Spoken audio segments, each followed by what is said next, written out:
so I've come, God.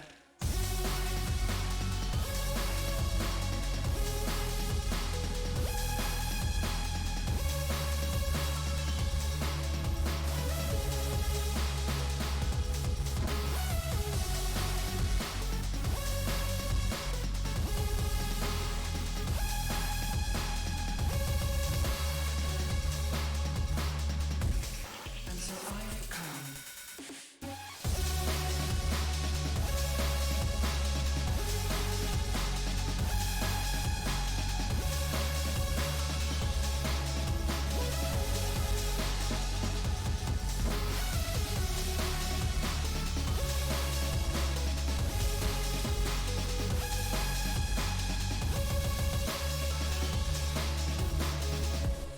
And so I've come, God.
Hello everyone, and welcome back to the OSU World Cup 2019. Round of 32 continues now with the last set of matches for this weekend. I am Doomsday, and joining me in the casting lounge today is the one, the only, the lovely Fours. Hello, how are you doing today? I'm good, man. I'm hyped. I'm hyped to get on this casting for OWC again, man. I mean, this is also the UK matchup, so I mean, you not being in the team, at least being able to cast your team, it's also gonna be, I think, is this a first maybe for you? First time casting UK? It is. This is the first time of actually casting the UK team in OWC. Oh boy. Kind of cool to see it from the other side. Yeah, so in your case, you're probably gonna root for the UK, wouldn't you? And in my case, I mean, I could maybe root for the Latvia because their flag is really similar to the Austrian flag. So I'd say, yeah, close enough, right? Oh yeah, I see. It's like, it's got that hue. It's got that hue. Just But about yeah, the same color. But yeah, like normally at this point, I'm like preparing, stressing and all that. But this time I get to sit up here in the high booth and watch the UK lads go to work. And of course, after such a successful campaign that they had last year, they're going to be coming into this tournament with so much confidence and so much belief that this year is going to be their year. And even though the roster has a lot of changed names in it, a lot of names that maybe a few people watching may be curious about them. Right, because, I mean, you got replaced pretty much by these new players. And since you're a pretty good tournament player and an experienced one, it would take quite some players to actually be able to replace you. Is there something you can tell us about the new additions to the roster?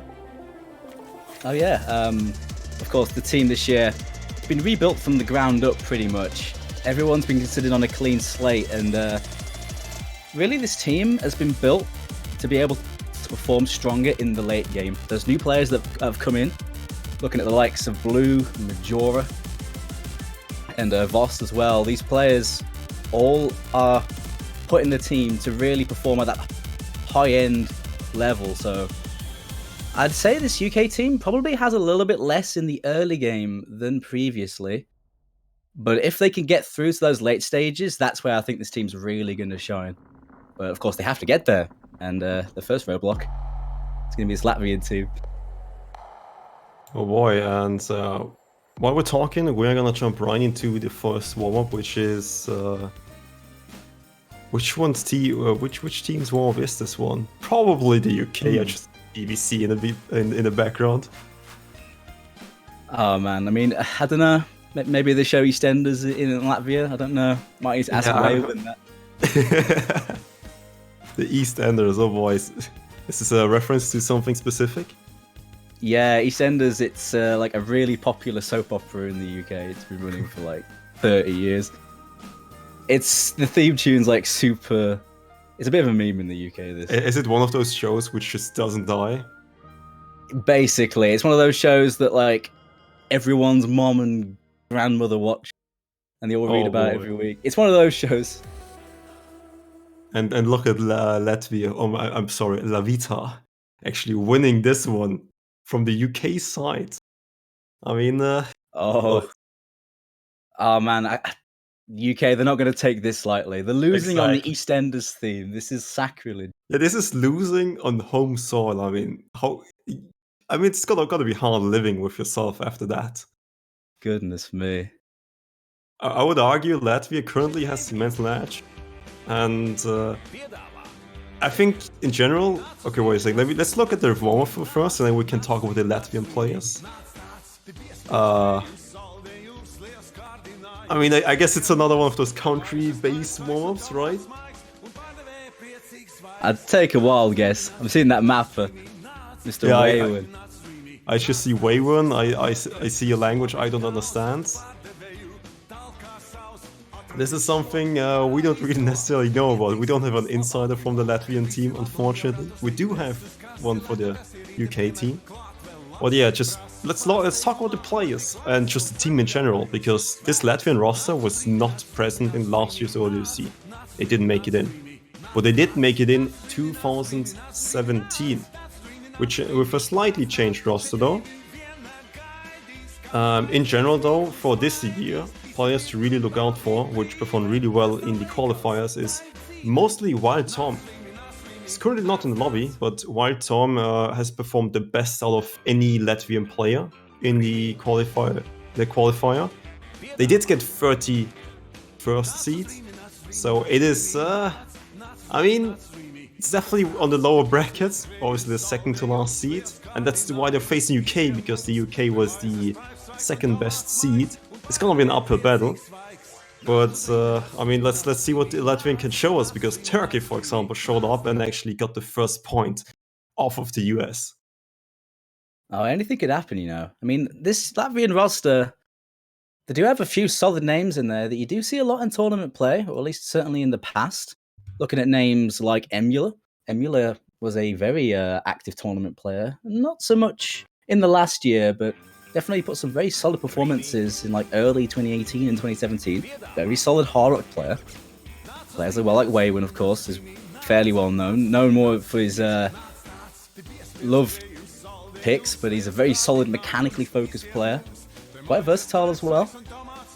So they do have the members in the roster that can do some damage, but it's how they are as a team. Right, we're missing some members from the 2017 lineup, such as Foreseen and Jesus Christ, for example.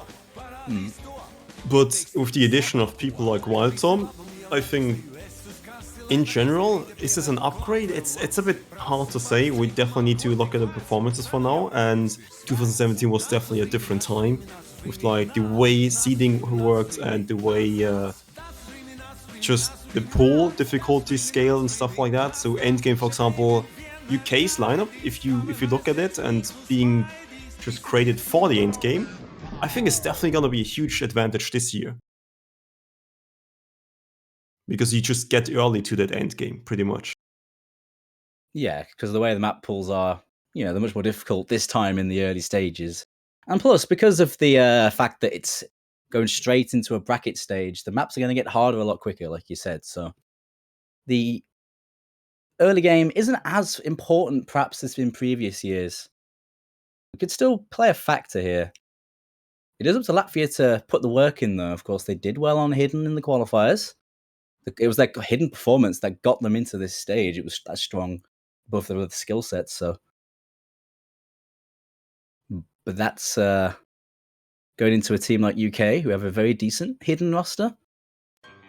Yeah, even though they weren't the best in Hidden, they were still 7th in Hidden.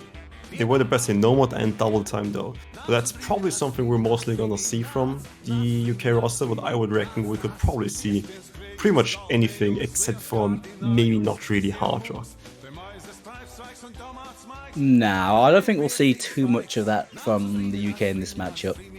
Especially because Latvia have decent players that, on paper, should be quite strong on these Hard Rock picks, even though as a team, perhaps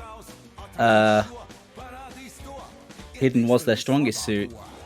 Some individual players, we've already seen a couple of carry performances on the Hard Rock picks.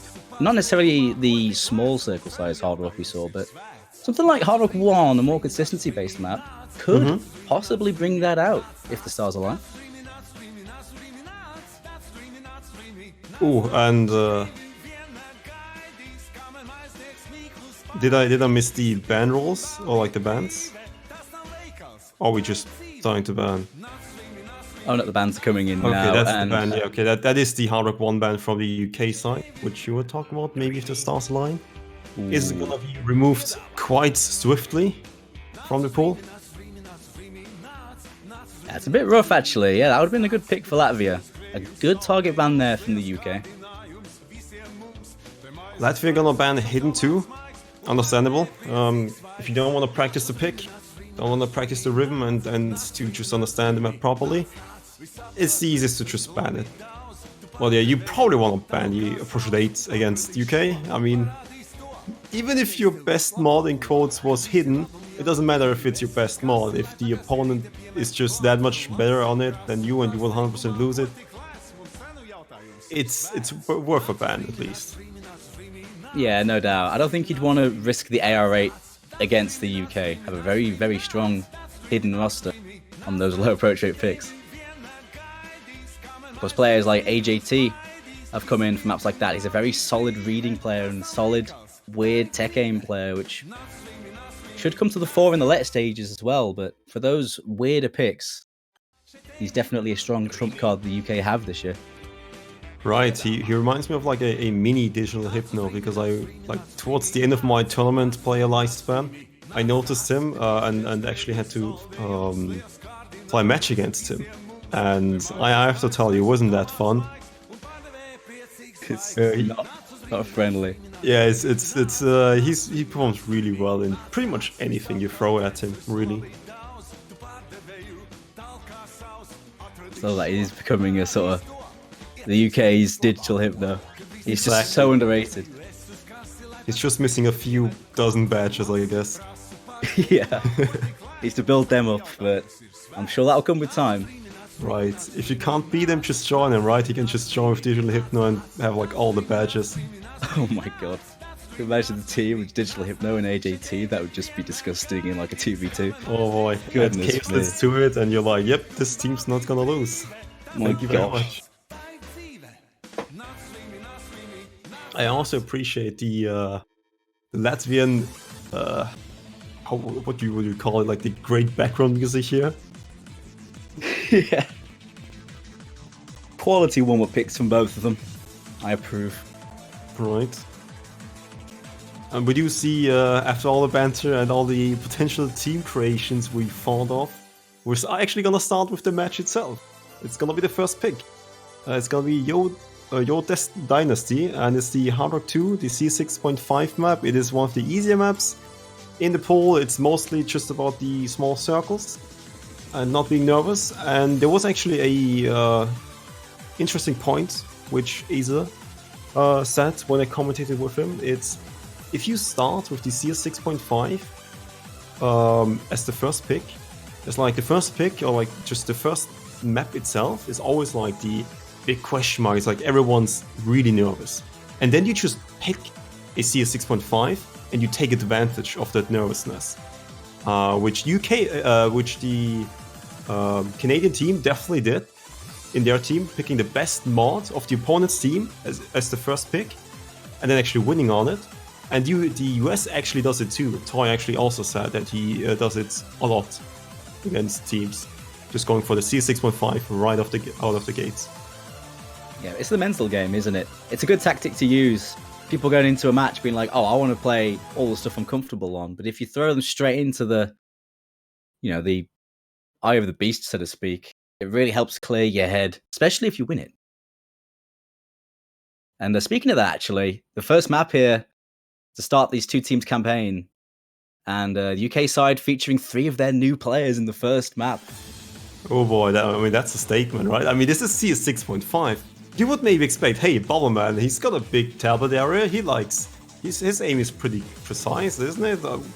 Couldn't he just play it? Well, there are reasons why other people are playing, and one of those reasons, for example, is in the UK lineup, Blue actually performed the best out of every member on the UK team. Just think about that. Like a completely new player coming in there and just smoking people. It's a good statement, isn't it? Not too spooked by that. But here we go. Seeing a few breaks early on. 2 breaks from Latvia. First break will be on Carthy side for the UK. So early advantage here for the UK side. Right. Carthy just missing early so he doesn't miss again. Understandable. Jesse tactic. Just miss early. Lose all your nerves. Oh, a lot of misses across the board though, unless they are ghost miss, because HAT actually had a ghost miss. Did Emola and Deviloka also have ghost misses, or are they real? Can misses truly be real if they're not real? How can they be real if our eyes aren't real? Oh man. Wait, they're probably real because they just missed again. I don't see their score jumping up. We do see a Freeman FC from the UK side for now, and I think that's probably gonna be it because the map is pretty short. Yeah, it's the 1 FC from the Latvian captain, Waywin. Solid act as well from him, but fortunately this first pick will not be going their way.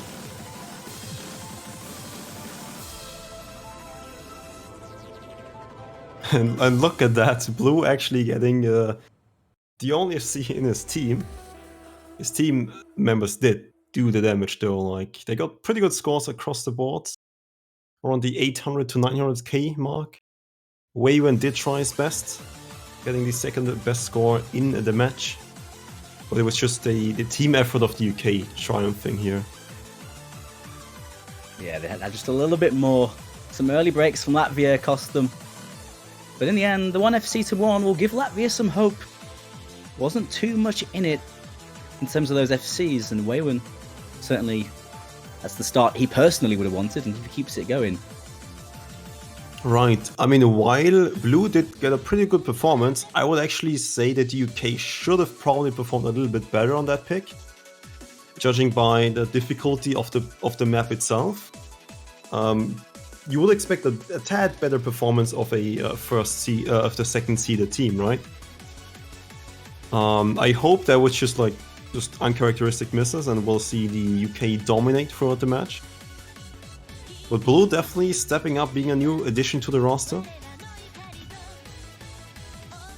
I mean, certainly they were hoping for a little bit more from the next maps, but as you mentioned earlier, that map brings out those nerves. It's the nerve shredder. Perhaps after that first map, that'll settle some things in those newer players. They had a good account of themselves though for the very first pick, especially Blue. Very good start from him on his debut. But here comes the next pick, and it's more high AR. DT3, Thornton Field, the speediest map in the pool. It does have OD8 on double time, which is OD 9.67 or like 9.77, depending on rounding issues or something. But this one having a decently high OD plus the streams being decently high BPM. if you don't have some type of mastery for this BPM, you probably will get a low egg on it. You will expect a 93 to 96% accuracy from most players in general. Yeah, like OD8 DT it's nasty to hack. And with the high amount of bursts in this, it really does test that ACK. Maybe not so bad for people to combo, but the ACK can make a big difference, and UK have a very strong double time roster.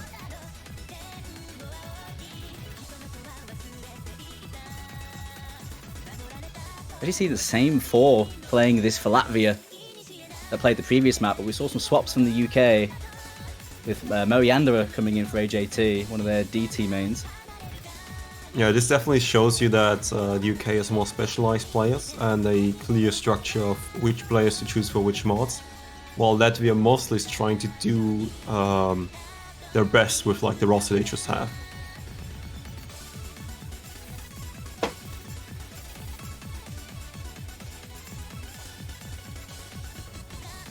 It's a map that really doesn't change in its style the whole way through. Lots of symmetry, and those 5-note bursts never really change in spacing. Right, the only thing I want to highlight is actually Majora's accuracy, because Jesus Christ, that's a 99% accuracy. Yeah, it's storming ahead of anyone else. Oh, then you had to mention it, didn't you, Force? You had to mention it. He's still holding the accuracy, though.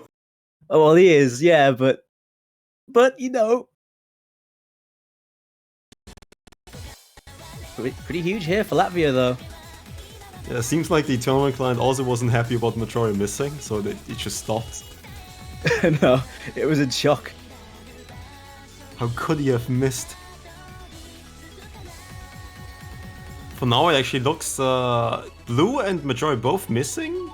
That's 3 FCs against 2. Latvia actually has a chance here on UK's pick. Yeah, they need to keep the nerves down. But that's a solid one so far here for that's a Latvia. 4 FC actually. That was a it god is. miss. A bit lower than the UK side, but just don't miss. Latvia take the lead here. I'm getting deja vu here, Force.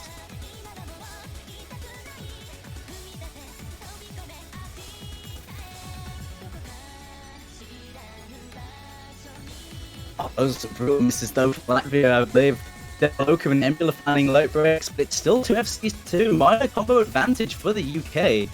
Blue and Majora recover well. They just can't hold on to it. The nerves have shattered. Latvia fall behind. Oh, An the upset robot point. attack. It's gone now, finally. Thank you for your beautiful commentary, Doomsday, but I feel like you've actually been taken over by a robot the entire time. Because it's got kind of shed itself.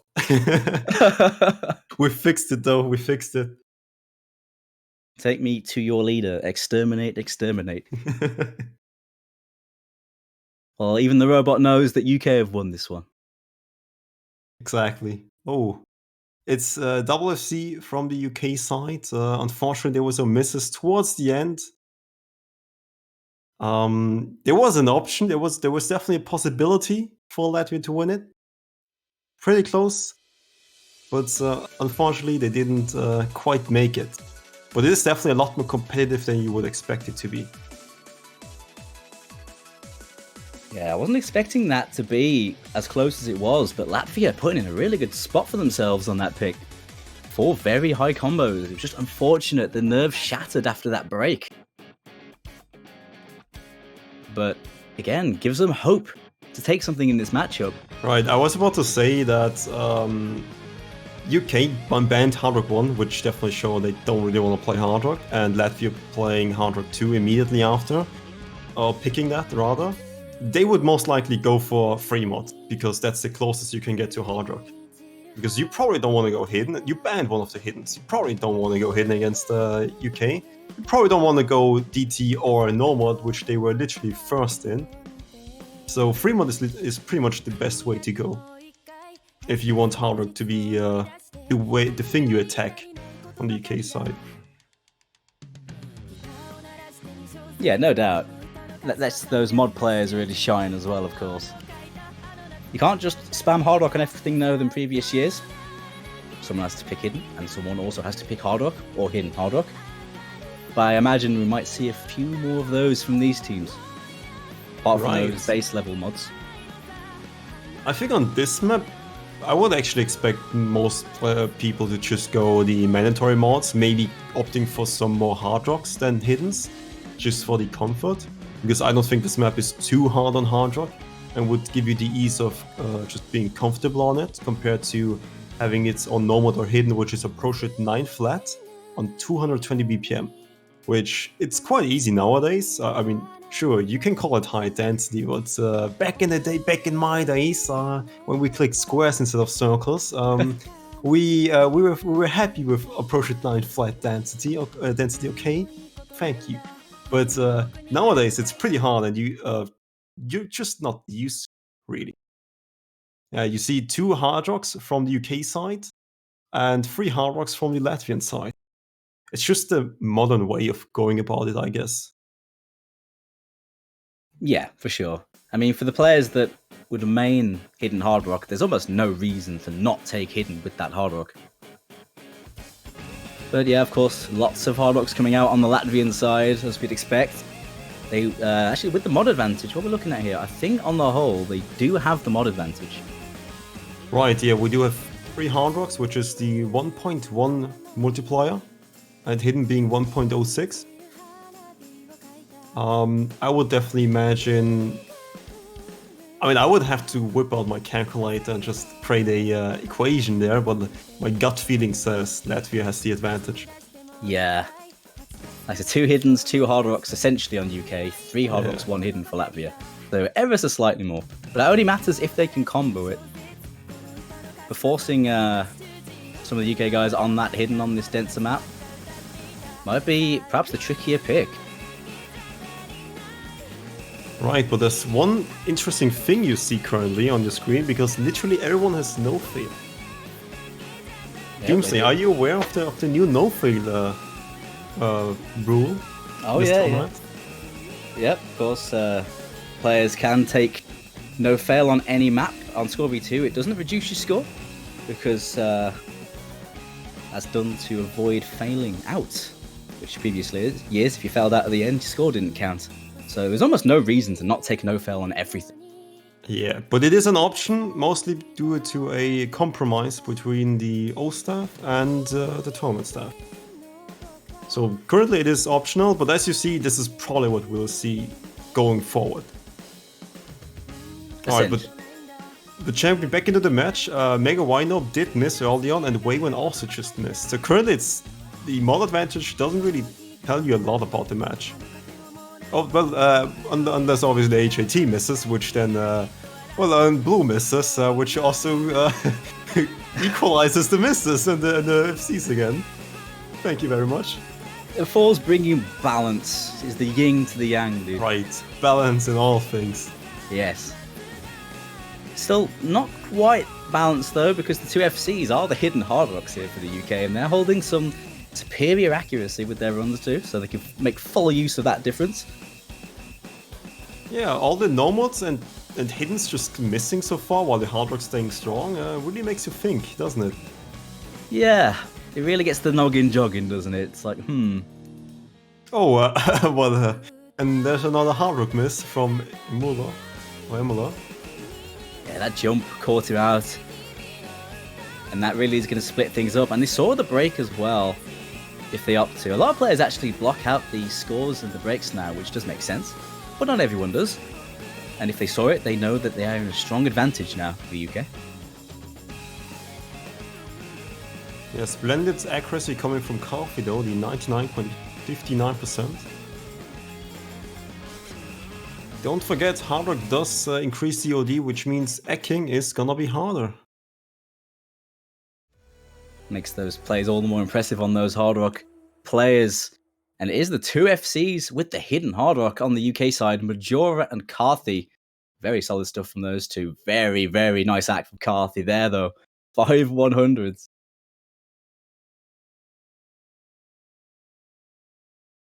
YP. Yeah, well, exactly. Blue does have a good accuracy too, but you have to remember that Blue played this map on the OD8. So even if you have the 5 100s on the hard rock score, it would still end up being a better accuracy than the 2 100s. Just to get the kind of understanding out there. But Blue still getting 2 100s, but the miss, that is gonna hurt. 100%. Not gonna be happy about that one. As far as I know, Blue, he's very hard on himself. He's like a mini bubble man, it feels like. And, well, he definitely has the carry potential so far. We've seen it in the qualifiers. And we've also seen it so far in the match on the first hard rock. Yeah, no doubt. Blue definitely made a strong point for himself in that first map. It's been a solid performance, so no doubt. Shouldn't be too hard on himself. He's doing solid so far for his debut. Majora as well, hitting Hard Rock FC on that in his first match. Very solid as well. Oh boy, but look at which map has been picked. It's Carnation. Is there anything you can tell us about this one and what makes this one special? Oh, Carnation. This is a cool pick. It's a low AR, no mod pick. Low BPM streams. And some 1/3 streams as well on AR 8.5. Kind of a strange pick, a finger control focus pick. One where you really can't fat finger these streams. It's a rough time when you're having to control your aim so much. Right, the approach at 8.5 added to the 160 BPM streams and the 1/3 part in the middle, which you can easily single tap. I think it's like 240 BPM single taps, which is very straightforward, I would imagine. Not too high BPM to single tap. I mean, there's A maps which are 240 BPM and people single tap easily. But yeah, it's the approach is still gonna throw a wrench into that track, and you've gotta just maneuver properly through this pick. Yeah, just be patient. It's a map that takes a lot of patience, just because it's low BPM and low AR. A lot of these players, perhaps, they'd much rather be playing this on AR10. Now, both of these lineups do have players that'd be very solid on this. We do see some interesting swaps. Actually, interesting pick on the UK side. Moe Yandere is in for this. That's not what I would have expected. He's not really a low AR player unless he can single tap this, and well, he's known for very fast single tapping. I mean, sure, like you can maybe single tap the 160 BPM streams, but you've gotta be an absolute madman to do so. You really do. But he is an absolute madman when it comes to single tapping. But even then, I would be surprised to see him play it. I think they're definitely better players, but hey, man, if he wanted to play it, yeah, he is using it as well. I mean, I hope Moe Yandere getting in there isn't like UK just laughing at our pick'ems. I swear to God. Here we go. Seen a few swaps from Latvian side as well. Waywin, though, hasn't budged from his spot.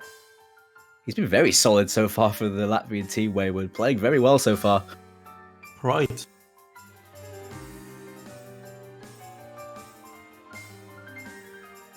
Waywin currently really has been the man of the show, the man of the team for Latvia.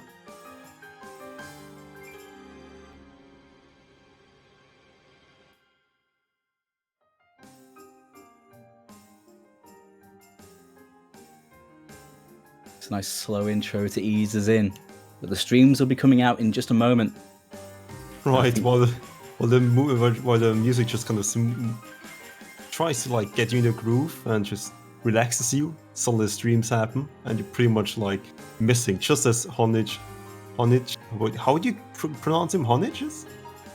That's a homage, right? Honich, alright. And Waywin also missing. Waywin, the man of the hour, missing. Everyone out of Latvia having missed so far. I think this is mostly a done deal. Yeah, 4 FCs to nothing. Well, 3 FCs to nothing. Unlucky last stream there.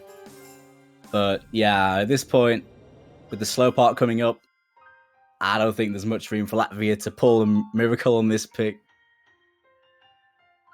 Pretty brutal pick to pick by the UK here. And Moe Yandere, it wasn't single tap. I actually looked at his key count, so I was a little bit surprised, but...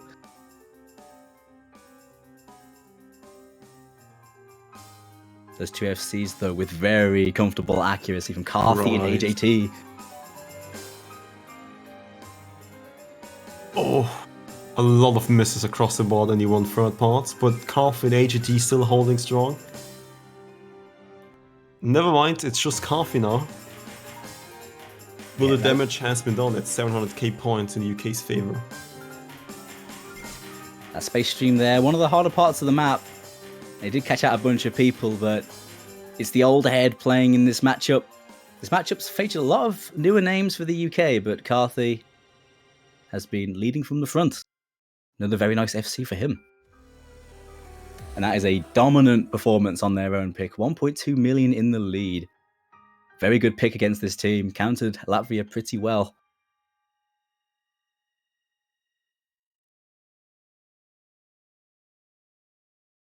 Oh boy, so far we've actually seen a lot of good performances across the board from the UK side. There's always like this one carry coming in.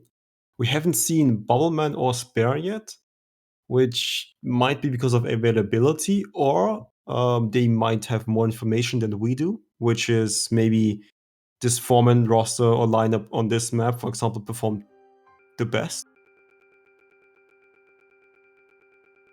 Yes, definitely haven't seen those players yet. Maybe we'll see them in a little while. But these guys so far are doing a perfectly fine job themselves. 4-0 lead for UK is, well, couldn't be going any better here for the last year's runners-up. Oh, another big surprise, the second free mod being picked by Latvia. I mean, this still follows their philosophy of how they want to approach this. They went for the hard rocks. After hard rocks, they're trying to go for all the free mods. Just trying the same approach. Hopefully it'll work out this time. It does make sense. And it really does. And it was looking quite decent for them in that previous free mod pick. It was competitive until near the end where the UK managed to run away a bit. This map though, it's a very different map. But I feel like on Hidden, it's difficult for the similar sort of reason, because it's also AR9. Right. AR9 streams, low BPM-ish, 170 BPM. But they are quite spaced. Nasty on Hidden, easy to fall off them. Definite hard rock favour probably for these two teams. Yeah, I would agree in that sense that you would maybe see more hard rocks than hiddens. I don't see a lot of hidden players who would really prefer to go hidden rather than hard rock here. Maybe HAT, but like otherwise I would expect most people to just go hard rock. Yeah, I wouldn't be surprised to see AJT take Hidden again. That's what he did on the last free mod. I imagine we'll see the similar lineup as well from Latvia. Same player taking it as well, but we shall see. Right, funnily enough actually, the DT3 which UK picked was by far the closest match so far. And that's probably their strongest map on paper against Latvia, but Latvia popping off on that as well. But if they want to keep this match going, they're going to have to make it even closer. And then some. Keep this one going. I do remember this map pretty well. I remember I had to play this as free mod in 2013. The grand final of 2013. Oh right, yeah. That was a long time ago, but now we're seeing it around at 32, 6 years later. It really makes you think about the scaling of it, right? Yeah, how far we've come, how good these players are now. This map is a first round free mod, and it's probably considered maybe for many of these players one of the more comfortable maps in this pool. It's kind of crazy to think about it when you put it in that sort of meta sense like that.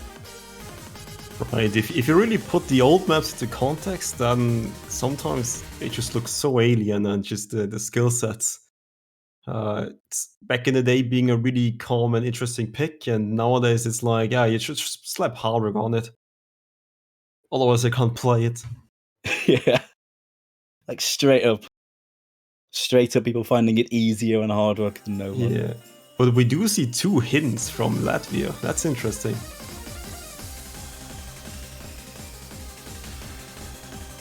Well, now we're looking at a equal mod advantage. 2 hiddens, 2 hard rocks for both sides, but spread in very different ways.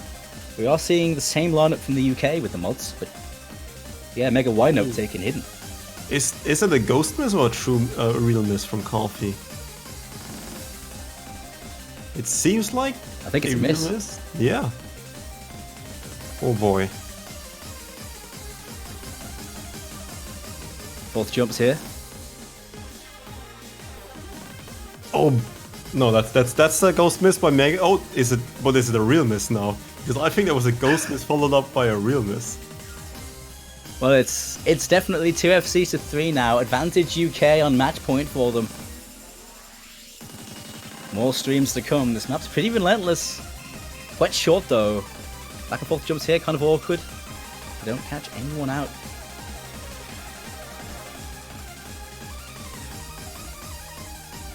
And this is match point after all. This is the last chance Latvia has if they lose this. And so far, it's not looking too hot. It's not, no. The UK lineup, three of the new players are the ones holding the FCs, and they can look to lock this one out if they keep their nerve. But Latvia still with 2 FCs. Wayward has been indomitable for this Latvian side. He's played so well, but it's looking like his team might be going down to a sweep. It was an uphill battle, they tried their best, but I don't think it's gonna be enough here. Nah, Honidges as well. Very nice FC, solid hack by him. Solid performance from him. But this one will not have an upset, and it will be a sweep. UK will take this matchup and progress into the round of 16, knocking Latvia down to the losers bracket. Brutal showing here from the UK side, not messing around, and the new players given a very solid account of themselves today. And some inside information, Spare just joined voice chat. Literally at this moment when the game match is already over. That is teamwork. No, that is teamwork. Oh boy, what a Supporting the GG lads. well played. Yeah, very well played. Some competitive maps in there. I'd say some solid individual performances here from Latvia. Wayward playing very well. I think he might have FC'd every map he played, or near enough. Yeah. Huge shoutouts to Wayward actually, playing pretty well on the Latvian roster. But there will be no upset here. The UK will progress, and Latvia will drop down. We'll see where they'll be going as well in their next phase of OWC. The UK, after taking that victory, will be facing Hong Kong in the next round of the winners bracket. That's a rematch of a match in 2017, so that's when they last faced off. Ooh. And on the other side, Latvia, they will drop down into the losers bracket where Norway awaits them. There we go, you can see the brackets now. Oh, look at that zoom and the camera work here. That is smooth. If that isn't T-Tours in Twitch shit, then I don't know what is. Hell yeah. I love that, it's so smooth. You can see the rest of the matchups as well. We have decided right now. Of course, there are still 2 more matches to be played in OC World Cup round of 32. The next one is going to be coming up in a little while. We have a little bit of a gap until then. The next match is Germany facing off against Chile. That'll be happening a little bit later at 1700 UTC. Which is in about 18 minutes.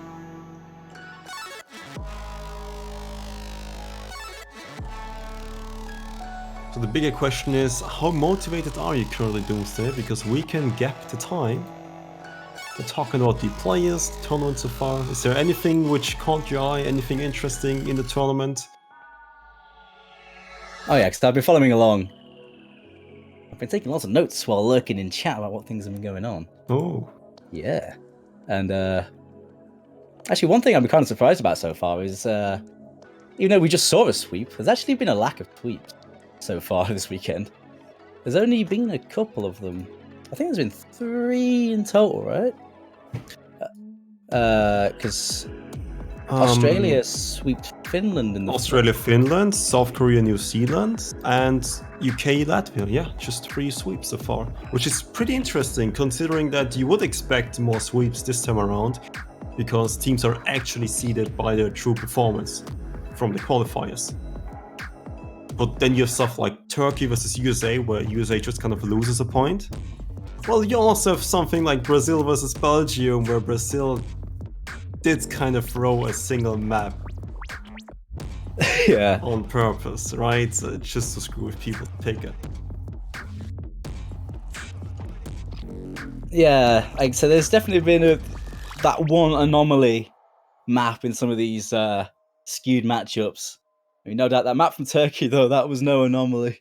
That was just a strong performance from Turkey in that matchup. It was on, was it the alternate pick and no mod, Uedu Vanvu, I believe, and they did pretty well on that. You wouldn't really expect their performance from that, but they just performed on that pick while the US just got misses in key moments, which really helped out Turkey. Yeah, and it certainly didn't help the US. Like I said, no doubt, that was not a fluke where everyone broke on the US. No, Turkey had like 2 FCs and 2 high combos to back them up too, I believe. Yeah, there's been a few anomaly points like that, but it has meant that, they said, there's been a lack of sweeps, and every matchup's had a nice bit of spice from the underdogs. Right, so far the only upset, I guess if you want to call it, was France against Sweden, where France was literally 1 seed below Sweden. So in essence they were like equal, right? But I would have imagined France to be, even though they were lower seeded, I would still have imagined them to be a stronger team, and they did win in the end. But it was mostly due to a little bit of research I did. Massi, for example, just kind of completely inting the qualifiers, getting his worst performances on all maps he played, while in solo he just got a bunch of FCs and really good scores.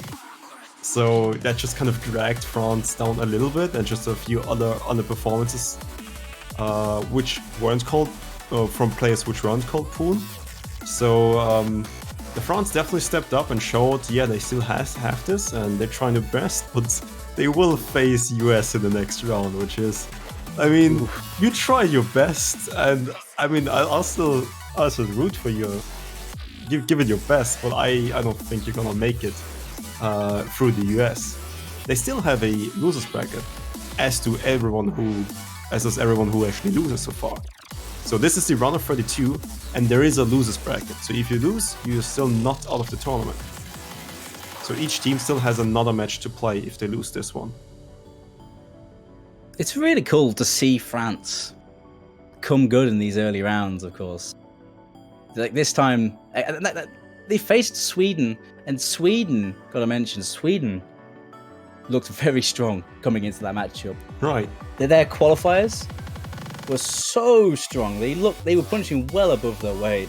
And in that matchup as well, some very sick performances. I look at Sonics doing so well on these DT Double picks. S on DT1, getting the best DT1 performance in the entire qualifiers. It's just, they were really making a name for themselves. And you think in that matchup, that was looking like a proper banana skin with France's performance, but they pulled it off. That's no joke. That's a big win for France against a very informed team. Yeah, France.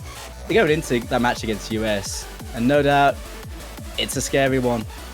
But that winning against a team like Sweden that was in such good form, that's the thing France would have needed going into like that. Big confidence booster. Right, actually, I think Sweden versus France was probably the match where you had some of the best performances on certain picks. Like Sweden got a 4-way FC on DT2, I believe, which was by far the best performance on that map from all-round of 32 matchup. And we already had a bunch of top-seeded teams playing, right? And France actually got a triple FC on the approach that everyone wants to ban. They got like 3.6 million points or something along the lines of that, which is insane. Like Sweden and France both really showed what they're able to do. France did edge it out towards the end, but both of these teams had some of the best performances in the round of 32. It is unfortunate that both of these teams face each other, because either of those teams facing maybe even a higher seed could probably win it and not drop to losers bracket. Another matchup that happened that was quite an interesting one in terms of the result was the Indonesia and Italy, because Indonesia and Italy, those two teams were teams that generally they were burdened with not really progressing past groups previously. Indonesia had never actually made it out of groups in the group stage era, I suppose, of OWC. Did so with Italy, but seeing Indonesia with their super strong roster make it into a stage where the maps are going to start getting much more difficult.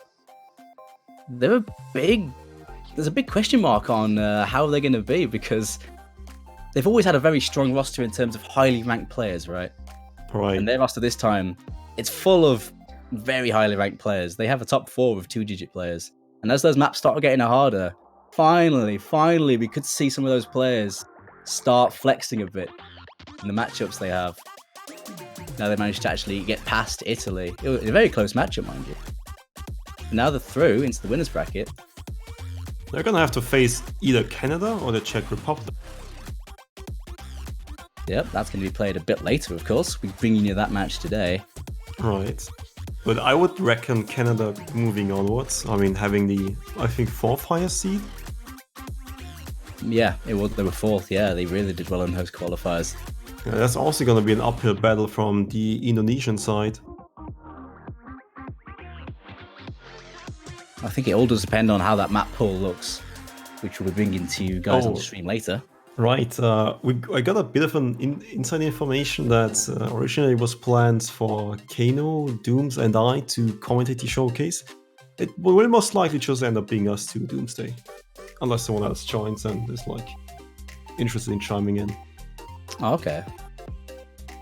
Fair.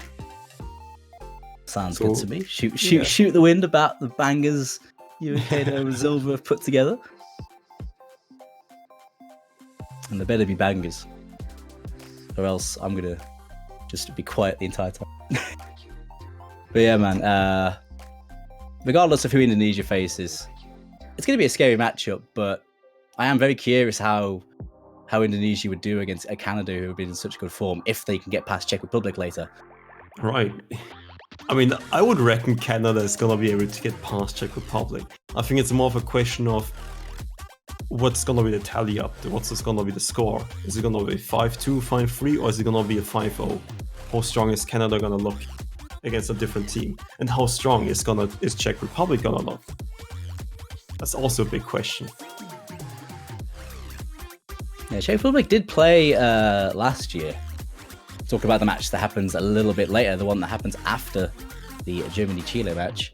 Right. Czech Republic played in the groups last year and they didn't get out, but I think it was relatively close. They did have a group with China and UK in the same group, so that was an uphill battle. Let's be honest. I mean, when you get UK in your group, you're gonna have to see if you can get a second seed, and then you also have China added to that. They did try their best last year, but they do have a shot. If they don't have a shot against Canada, they do have a shot in the next round, in the losers bracket. Yeah, absolutely. There's always that second wind. And honestly, when it comes to these early rounds in World Cups, those early round losers bracket matches are always some of the most interesting ones for me personally, because they're always so closely matched.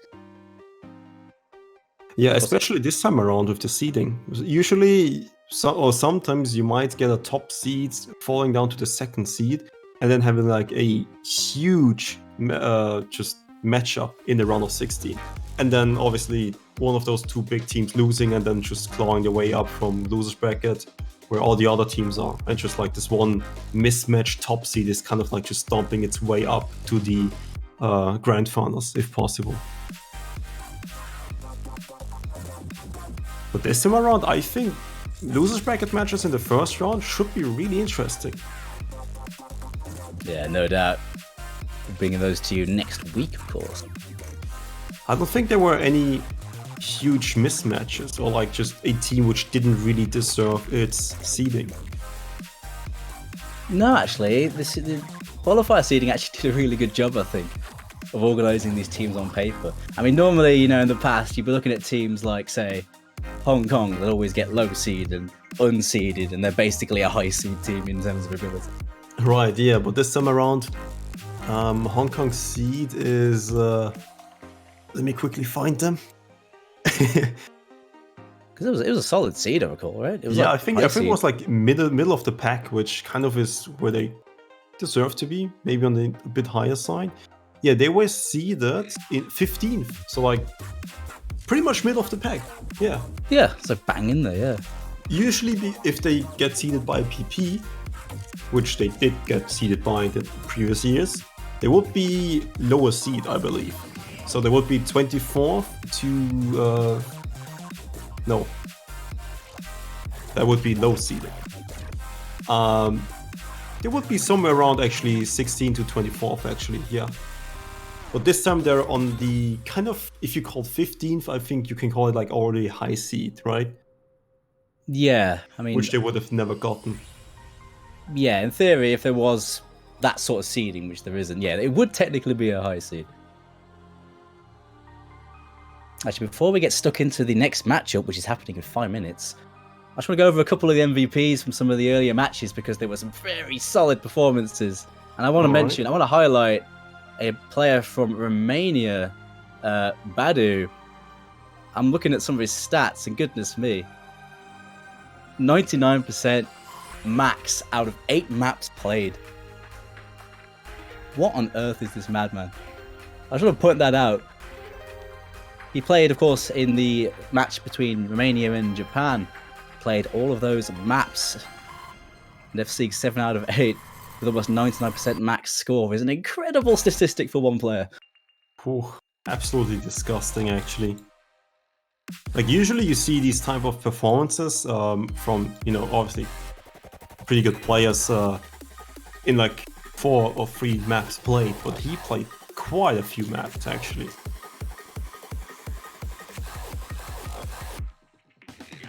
It's like, he is one of the main players of Romania, of course. They're shining tournament player right now. And if he keeps playing like that, they could shoot for the moon. Especially with the lineup they have. Romania's lineup right now, I think they're one of the dark horses to go far in this tournament. Considering their top 4, you know, their top 4 of, say, Badu, Turnham, Chamo Ciala, and like Rohulk. But I think many teams will look at that and have an easy time. Right, but so far, I think in general, the scariest team has been Brazil. Because if you just look at one of those 2 Mistias and Mouse Easy, and you see most of the Brazilian players in like the top 20-ish performing players. For example, Mistia is number 1 currently with a 99.83% max score, but he only played 2 maps. He did play the 2 double times. But once he's in there, like if he plays a double time, he's in there and he's there to perform. And then you have Mouse Easy, who's currently the 4th highest performing member of every player so far, which has played, and he played in all matches. Imagine that, playing in every single match. Sure, he played 1 map less than Badu, but it's still a pretty good performance if you add Mistia to the equation of just having on your team. I think that's really scary. Yeah, no doubt as well. My Angel Sim in that Brazilian team. On top of that, he got 90% max and played every map. It feels like their core roster is on such good form. I was really excited to see my Angel Sim play this year. And I'm really excited to see what he can do in a team that looks like the team around him is in good form again as well. If Misty can keep up that on those DT picks, and Mouse Easy, it is Mouse Easy. He always does well in OWC. Yeah. It's really exciting times here for Brazil in this World Cup. even if they did drop a map against Belgium, and I thought Belgium was a very solid team on the whole. Brazil just doing Brazil thing in such good form. We'll see how far they go this year, but I believe we're going to be getting into this next matchup pretty soon. Ooh, would you look at the clock? It's time for another match. Oh boy! And who is it gonna be? It's gonna be Germany versus Chile. Every time I want to pronounce this country's name, I have to stop and think which way was it again.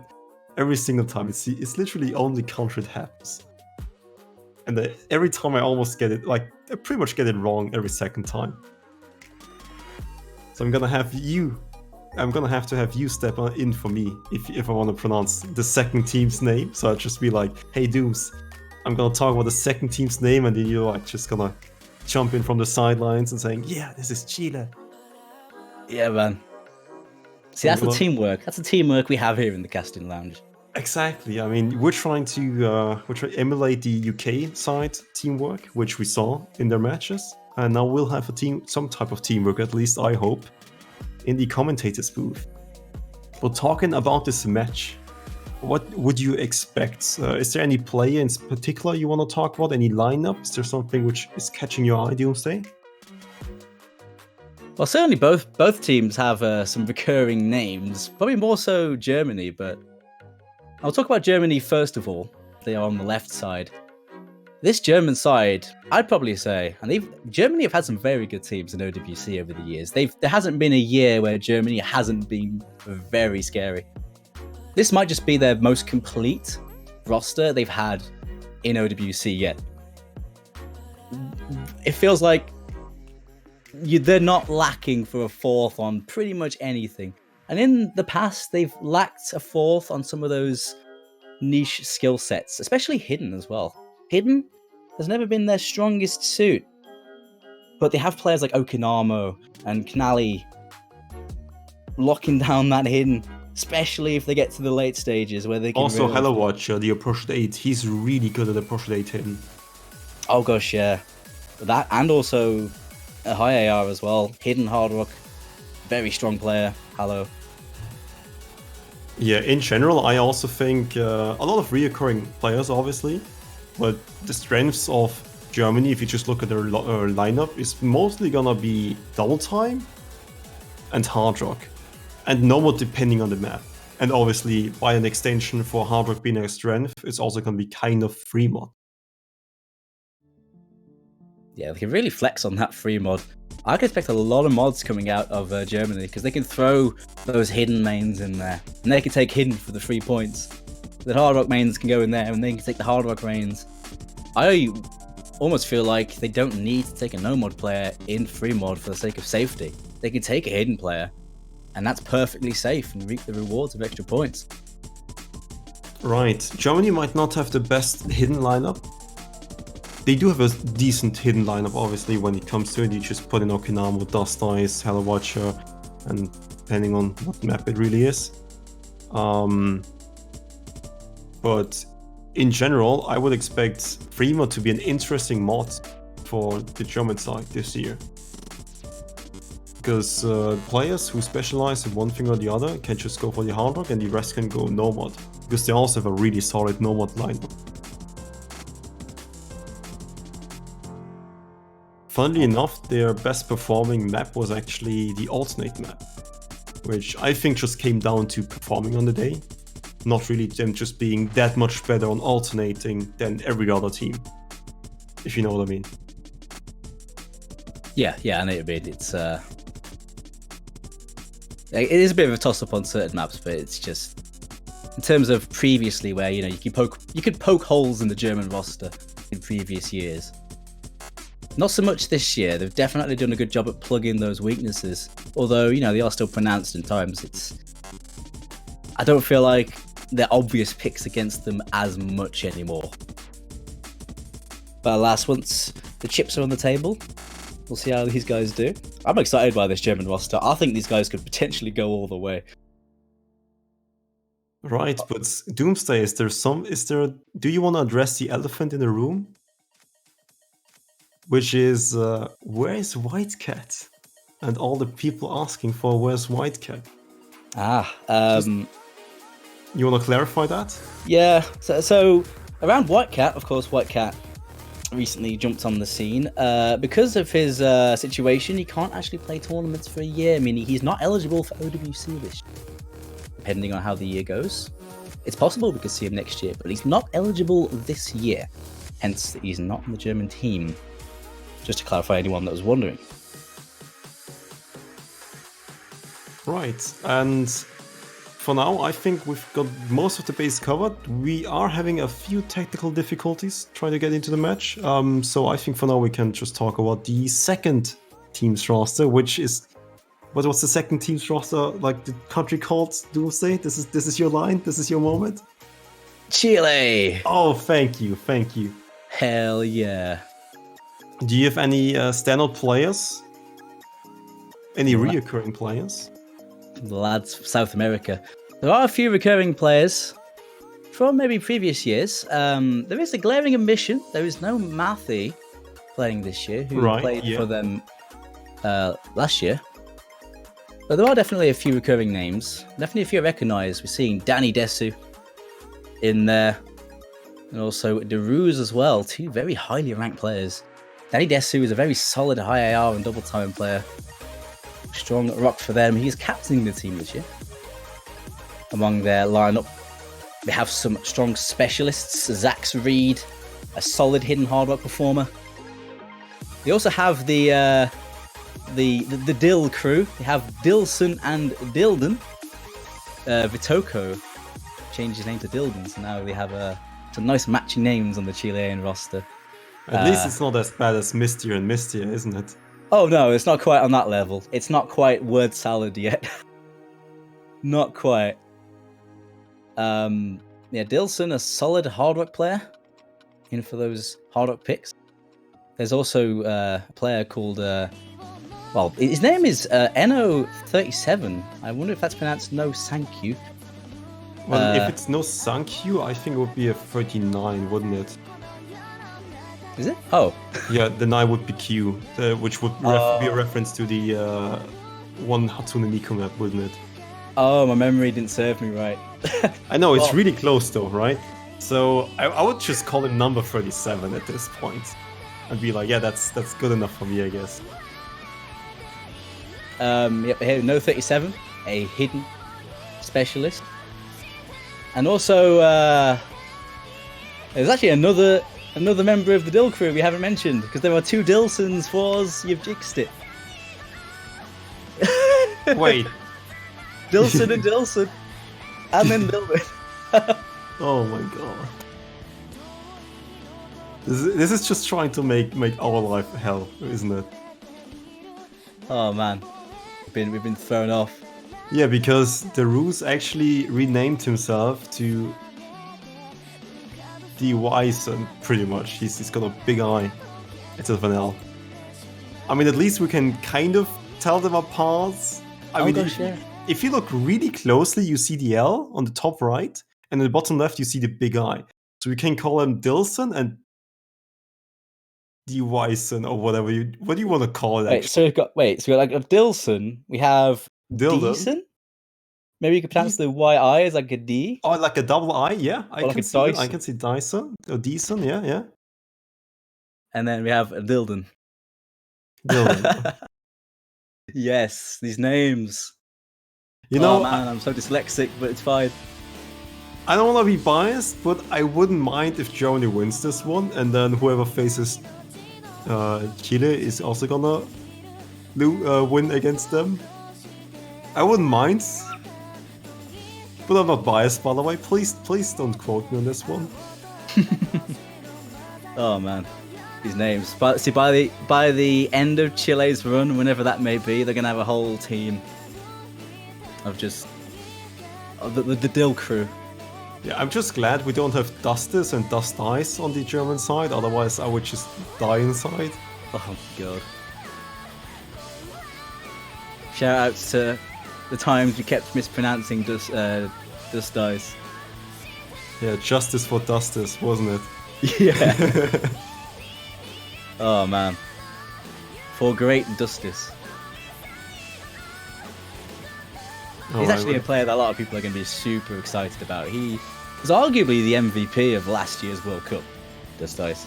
Yeah, arguably. I would say just kind of taking away from Bubbleman, mostly because Bubbleman performed as well, if not better, on the Grand Finals pool, which was even harder, on an even harder stage against harder opponents. With, well, you can argue if it's a better team or not, though. But in general, I would say Dustis, for the matches he played, especially towards the end, was quite the MVP in finals, and Bubbleman was in Grand Finals. In terms of just the raw value to his team in those matches, Right. without him, they wouldn't have got nearly as many points as they did in those late stages, no doubt. I suppose you could definitely compare the situations that Bubbleman and Dustis played in those matches, but you can't doubt he's so important to this German team once those maps start getting ridiculous. Maybe at this stage, though, I wonder how much we'll see him. I'm sure we'll still see him a lot, but his team should be perfectly fine on maps like these. As long as they've got the consistency down. You're currently seeing a 7.9 star map on top of Hard Rock, making it harder for Dustis, and Dustis having the highest score currently. Kyun currently lagging a bit behind with his Hard Rock score, which is also pretty nuts.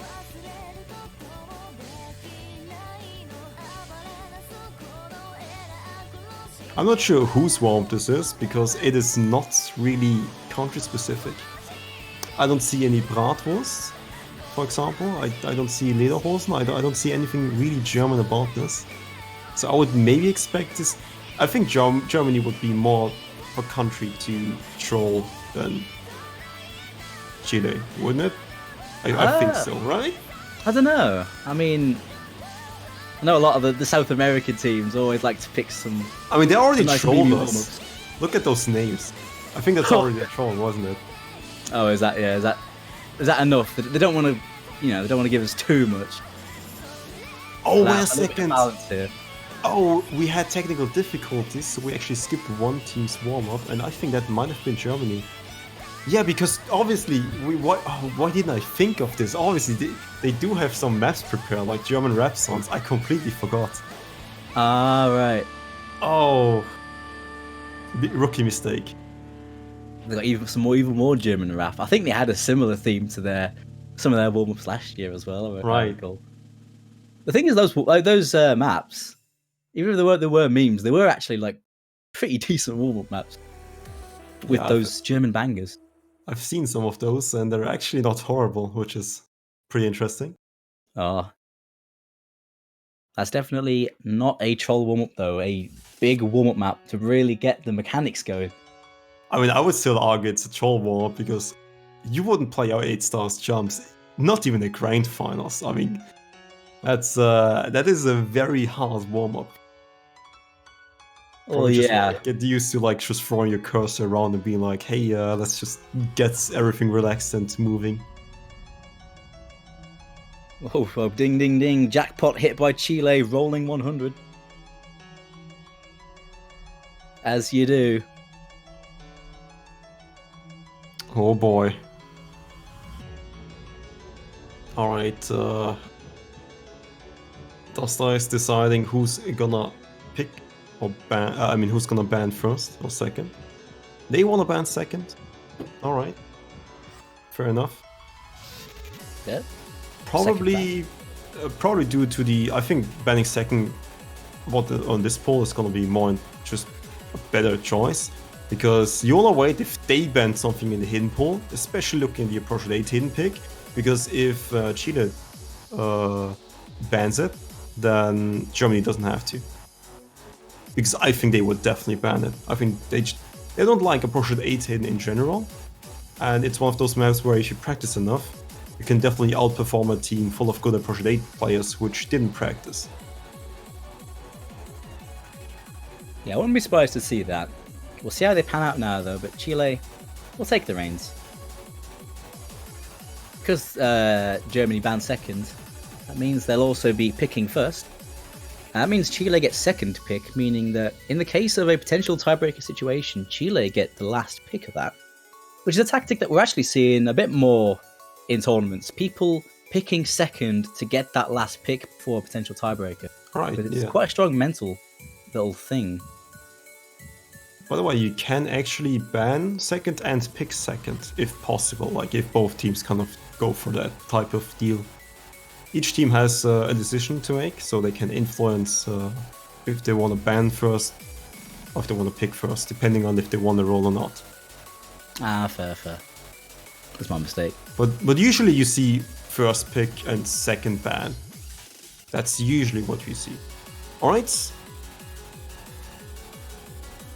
That's an interesting ban. No Mod 2 has been removed from Chile.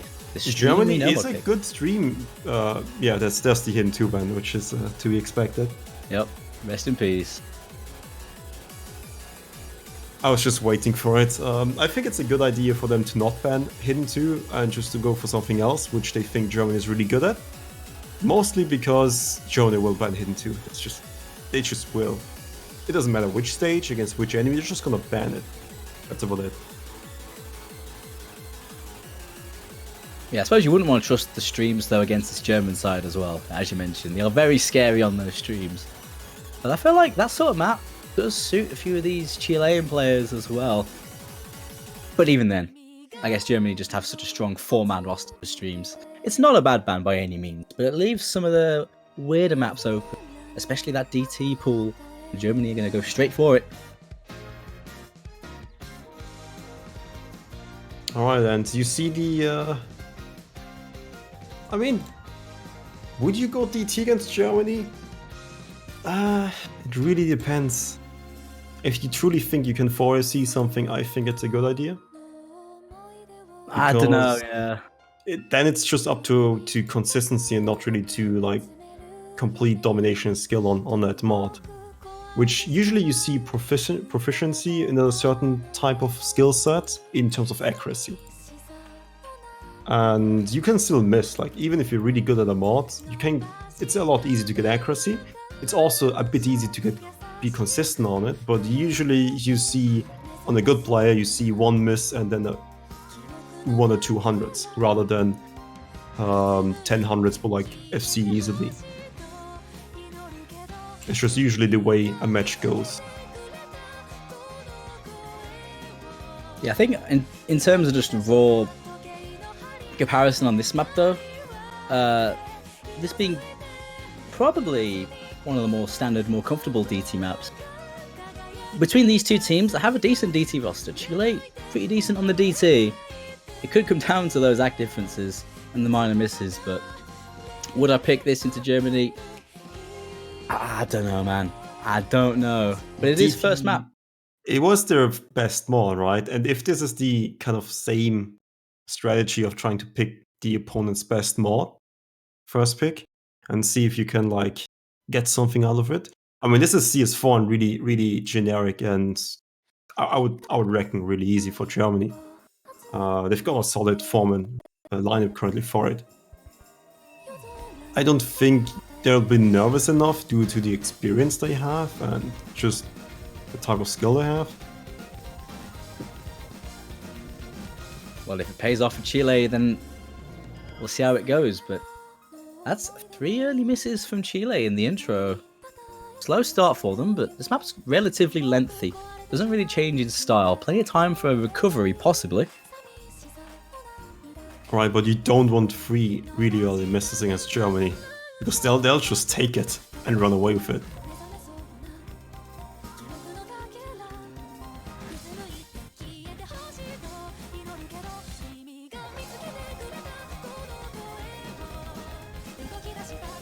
In terms of this map though, quick rundown, pretty standard balanced, some aimee pots, plenty of bursts, lots of symmetry, cherry blossom style mapping, so it's a little bit older, but not really uncomfortable. Right, funnily enough, so far we had 1 cherry blossom map in each stage. Qualifier was a stream map, this one being the DT map. Who knows, maybe this year it's gonna be the cherry blossom World Cup, while last year was the Lasse World Cup. I'm down for that. Do you like my cherry blossom maps? Big fan of his work. Alright, interestingly enough, he is retired since October this year. Yeah, As a has matter. he's moved on. Bit sad, but hey, there's plenty of good stuff he's made, so plenty to tide us over, I suppose.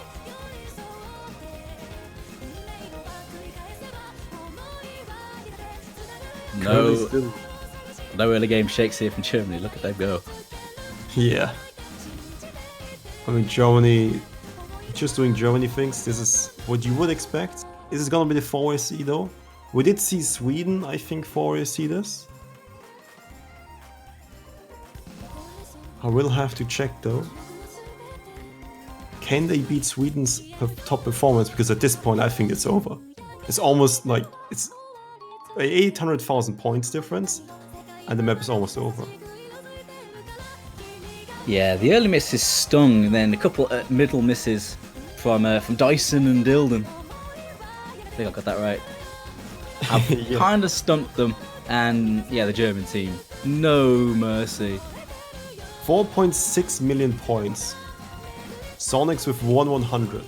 I don't think anyone can beat Sonic's 1/100 score on this one. Thus is gonna be really close. But I think that's more than 4.6 million. That's the best DT1 performance we had so far as a team. I don't think it gets much more dominant than that. Yeah. What a performance from Germany. Incredible. It is a 200 from Dust Ice. Not quite beating Sonic's score, but that's damn close. That is really. I mean, it's just 1/100. I mean, you could argue it's double the hundreds, which sounds a lot if you just listen to it and don't know the context. But it's just 1/100 more. I mean, good 99% accuracies across the board from Germany. All the Cs, 4.71 million points. I think you can at max get 4.8 with like 4 DTs if there's no spinners. And I don't. Was there a spinner? I don't think there was actually.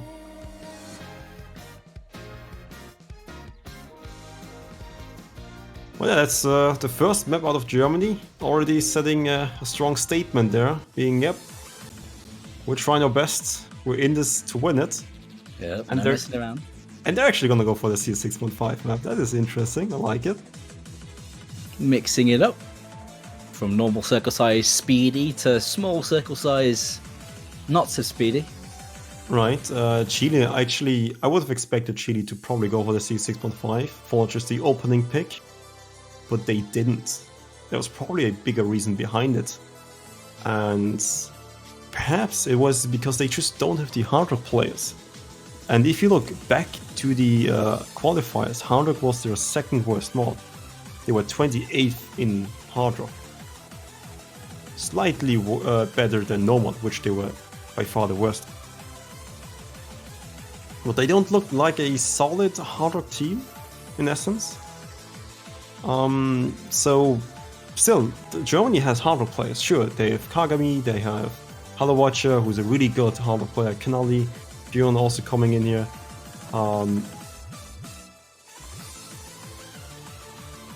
I think that's a solid lineup for Germany to go on this C6.5 pick. It is. It's a complete roster change too, so seeing all 8 players in the first 2 maps. Oh, you're actually completely right. It's a complete roster change. Nice. But yeah, it does make sense for this map. Of course, Kagami and Hala Watcher playing Harvard just makes sense. Yeah, though you still have the option, like, I think you kind of have 6 good hard players on the German side. You can still get, like, Umbre in there or Dust Ice. Those are still options to go for, which will come in pretty handily when it comes to later stages for free mod. Because when it comes to playing a map on free mod, and if it's a skill set, for example, more suited to Umbra, which would be Space Dreams, for example, or Hello Watcher, which is kind of similar, or if it's more like just a raw skill aim pick, which would be more akin to Kagami or Dust Ice, they can just kind of swap out and choose their DT players for free mod, which is really handy if you have like 6 pretty good harbor players. No doubt. It's nice to have that choice. Right. No one's relied to play one thing and the only person that can do it. No such thing with these sort of picks for Germany. For Chile side as well, we saw a swap. Riffo came in for Danny Desu. who had a solid run on the DT earlier, but not playing this one. Alright, and we finally see Kyun. He was a bit shy having his first match here, but he's back. Yep. Client catching up for him now. And we are back. A couple early misses in the first half for Kagami as the map starts to pick up, but the rest of his team are backing him up. Ooh. Perhaps it's time for the retirement home for Kagami. Because those were 2 misses in a row, and that's a pretty low act. Yeah, maybe just some early shakes. First map in OWC this year for him. He's played a lot of tournaments, but early days for him. But it looks like his team are going to do the work for him because 3 FCs from Germany against just the 1 from Dilson. Right. No pressure, no pressure. It's just 3,000 people judging every single mistake you do. It's no problem. Yes, it's like that's it's just part of the course, isn't it? Exactly. But man, that is Kyun slider breaking at the last repeat slider. Or the second to last. But that is a really good performance. 3.6 million points. Yeah, really good run there from Germany on this small circle size hard up. Almost 3 FCs, but not quite. Really close though. Unfortunately, Dilson couldn't lock out the FC for his team, but it was very close. Solid run for him. Maybe it's time to whip out the double Dilson. Yeah, it might be time to get the Trinity together. Exactly. With their powers combined. Kagami saying in chat, if I flame him, he's gonna visit me. He's gonna slap you up for us, man. Oh, he knew I'm gonna flame him. He absolutely knew I'm gonna flame him, and I did. Sorry, Kagami, but I think it's time for the retirement home. Your old man hands just can't keep up with the new guys. Ooh. Look at those guys around you just performing really well. Also, fun fact, Hello Watcher, the guy who's, I think, hosting and just like upkeeping the pick'ems. Yep, he is. He is the one organising that whole system and has been doing that for almost every single major tournament, which has been really cool for the community, actually. It's been really successful. A lot of people really like that pick'em system, me included, so shout outs to Hello Watcher for getting that sorted for us. Of course, we have one for OWC this year again. We'll see who is the Oracle and predict all these matches.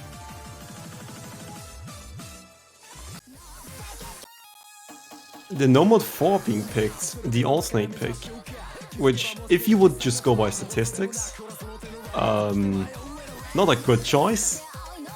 Germany being the best performing team on alternate qualifiers. But the qualifier alternate map was mostly a map which I think like the top 8 kind of the same scores, and it's mostly just up to the 3rd or 4th members just performing or not performing and just getting a lucky running, I guess. But still, being able to just edge out and having the best performance on that map definitely tells you about the potential. Yeah, I think they're going to be perfect fine on this for sure. That's whether Chile can match them. I think there's definitely been a case of a few nerves in the Chilean side. They're going to hopefully be cleared up after those first couple maps. Germany playing with a lot of confidence right now. I think Dastas should come in because he was also one of the FCs on the map in qualifiers.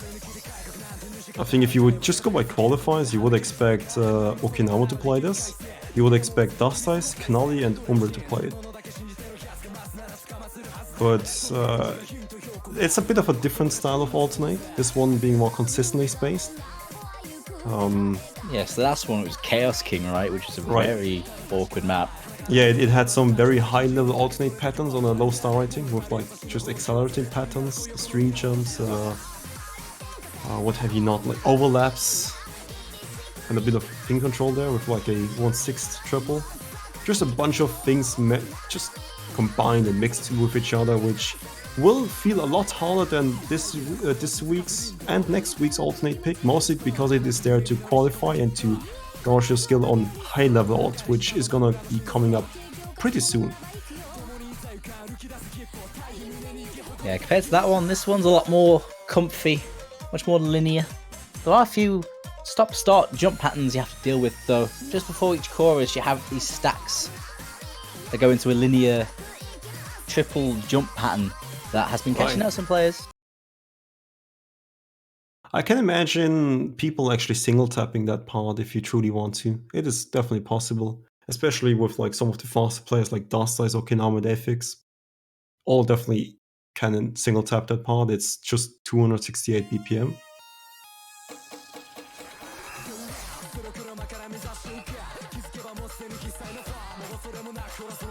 But usually you would expect them to alternate.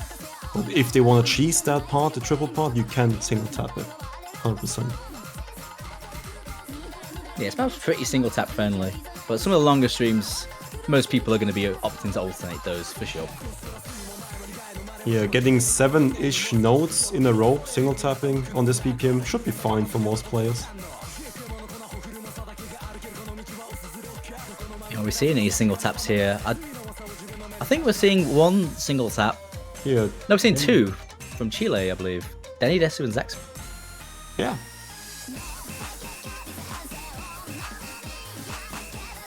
An early miss by Okinamo and a miss by... That's Dyson. But yeah, that's an eye. Okay. You gotta really like... I gotta get my magnifying glass for this one. We get someone on stream to scale up that eye so we can tell the difference. Alright, can we please get a different font in here? just for us. But yeah, the early miss gonna be biting Chile a little bit, but it's just a bit of a combo advantage for Germany. Not too much right now. Still some solid FCs on the board for both teams. 3-3. Halfway point. This is here really gonna hurt. No one catching on that linear stream pattern.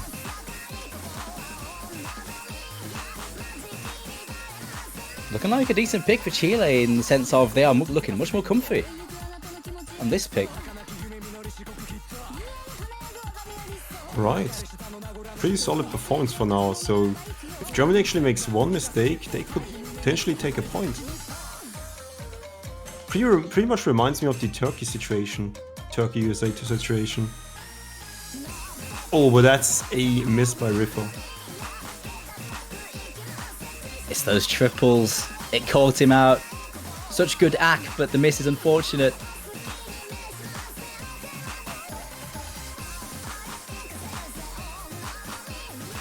Some late crumbles from Chile here. There's only one FC remaining. It's Danny Desu.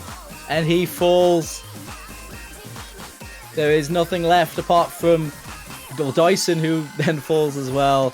There's nothing left on this Chilean side, and this one will be going to the Germans. And it's another very solid performance from them. Another score well above 3.5 million.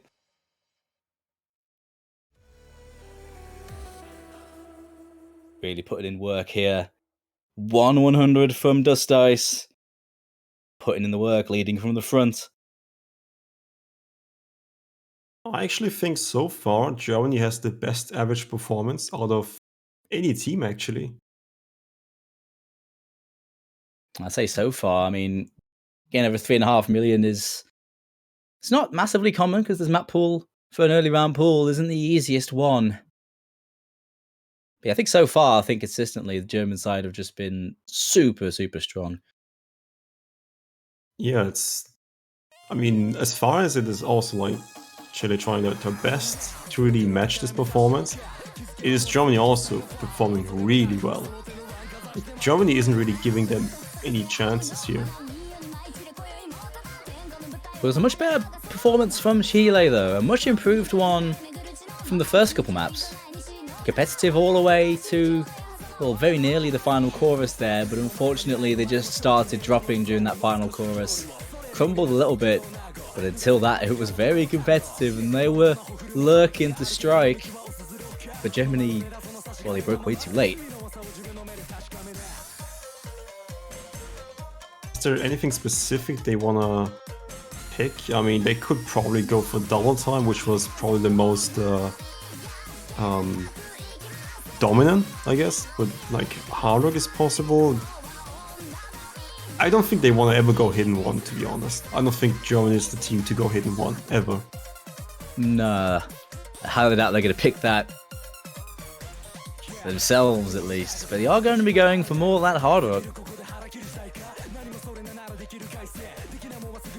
And yeah, it seems like Dusters is going for hard rock 1, which I think is the second time we see this map. It has actually been banned, I think, more often than it has been picked.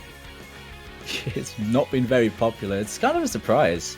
I would say this is possibly one of the trickier maps, though. Even if it is a consistency-based aim hard rock pick, it's a bit of an older-ish style sort of map. It's not a massively comfortable one.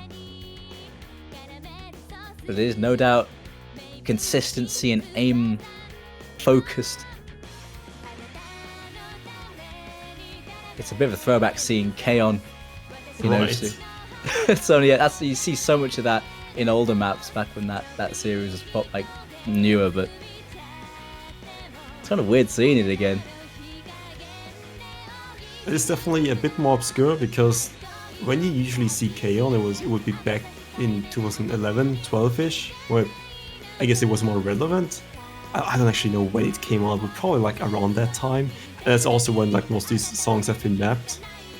And then like there was just dead silence, like everyone just kind of forgot it, and people just kind of always keep on mapping the, I guess, current season anime, which is why people always rotate through the songs which they map every like 6 months, I guess. And this one, or this Kaon, I think Natsu had a few Kaon songs which he kind of revived. But otherwise, you don't really see it a lot nowadays. Yeah, it was very much a fad-based thing, but it was such, like, say, people just went crazy mapping all these songs when they were newer, and then they sort of die out after a while. It's defined by the era. Right. And I was actually so happy I just hit my table. You'll let that excess energy out, dude. Exactly. I'm just excited about this match. I mean, could Germany lose this match potentially? I mean, Could it happen? It could could still it happen? Could still happen. Right, yeah. I mean, there's always a possibility. There's also a possibility for a meteorite hitting a house. There's also a possibility for interesting DCs. There's always a possibility for anything. We can't rule anything out. So that's why we have to look at this and analyze until Germany wins 5-0 or 5 whatever. We cannot be sure that they actually have won the match. We are seeing a new player on Chile's side. We're seeing IGN Oh, right. coming for this one. A strong, well, no mod player, but he is coming in for this hard rock pick.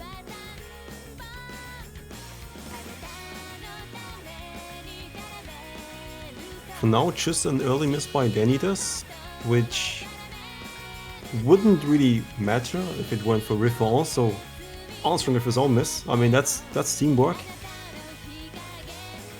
Yeah, it's not the kind you'd want, though, with Germany sitting there with an early 4-way FC. No early chokes on this from them.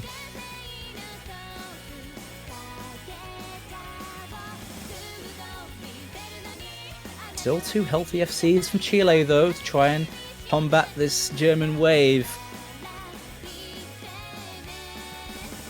Hello, I what wanna you're keep currently going. having 100% accuracy, by the way. Hallow Watcher doing Hallow Watcher things, man. This is what he does. This is what Uber does. I mean, we did hear that Doof, I think, was calling out that he's gonna assess hard rock. Currently, Hello Watch is the only one doing it. Stu's match is gonna be in the Canada match, which is right after this one, I believe. Not commentated by us, though.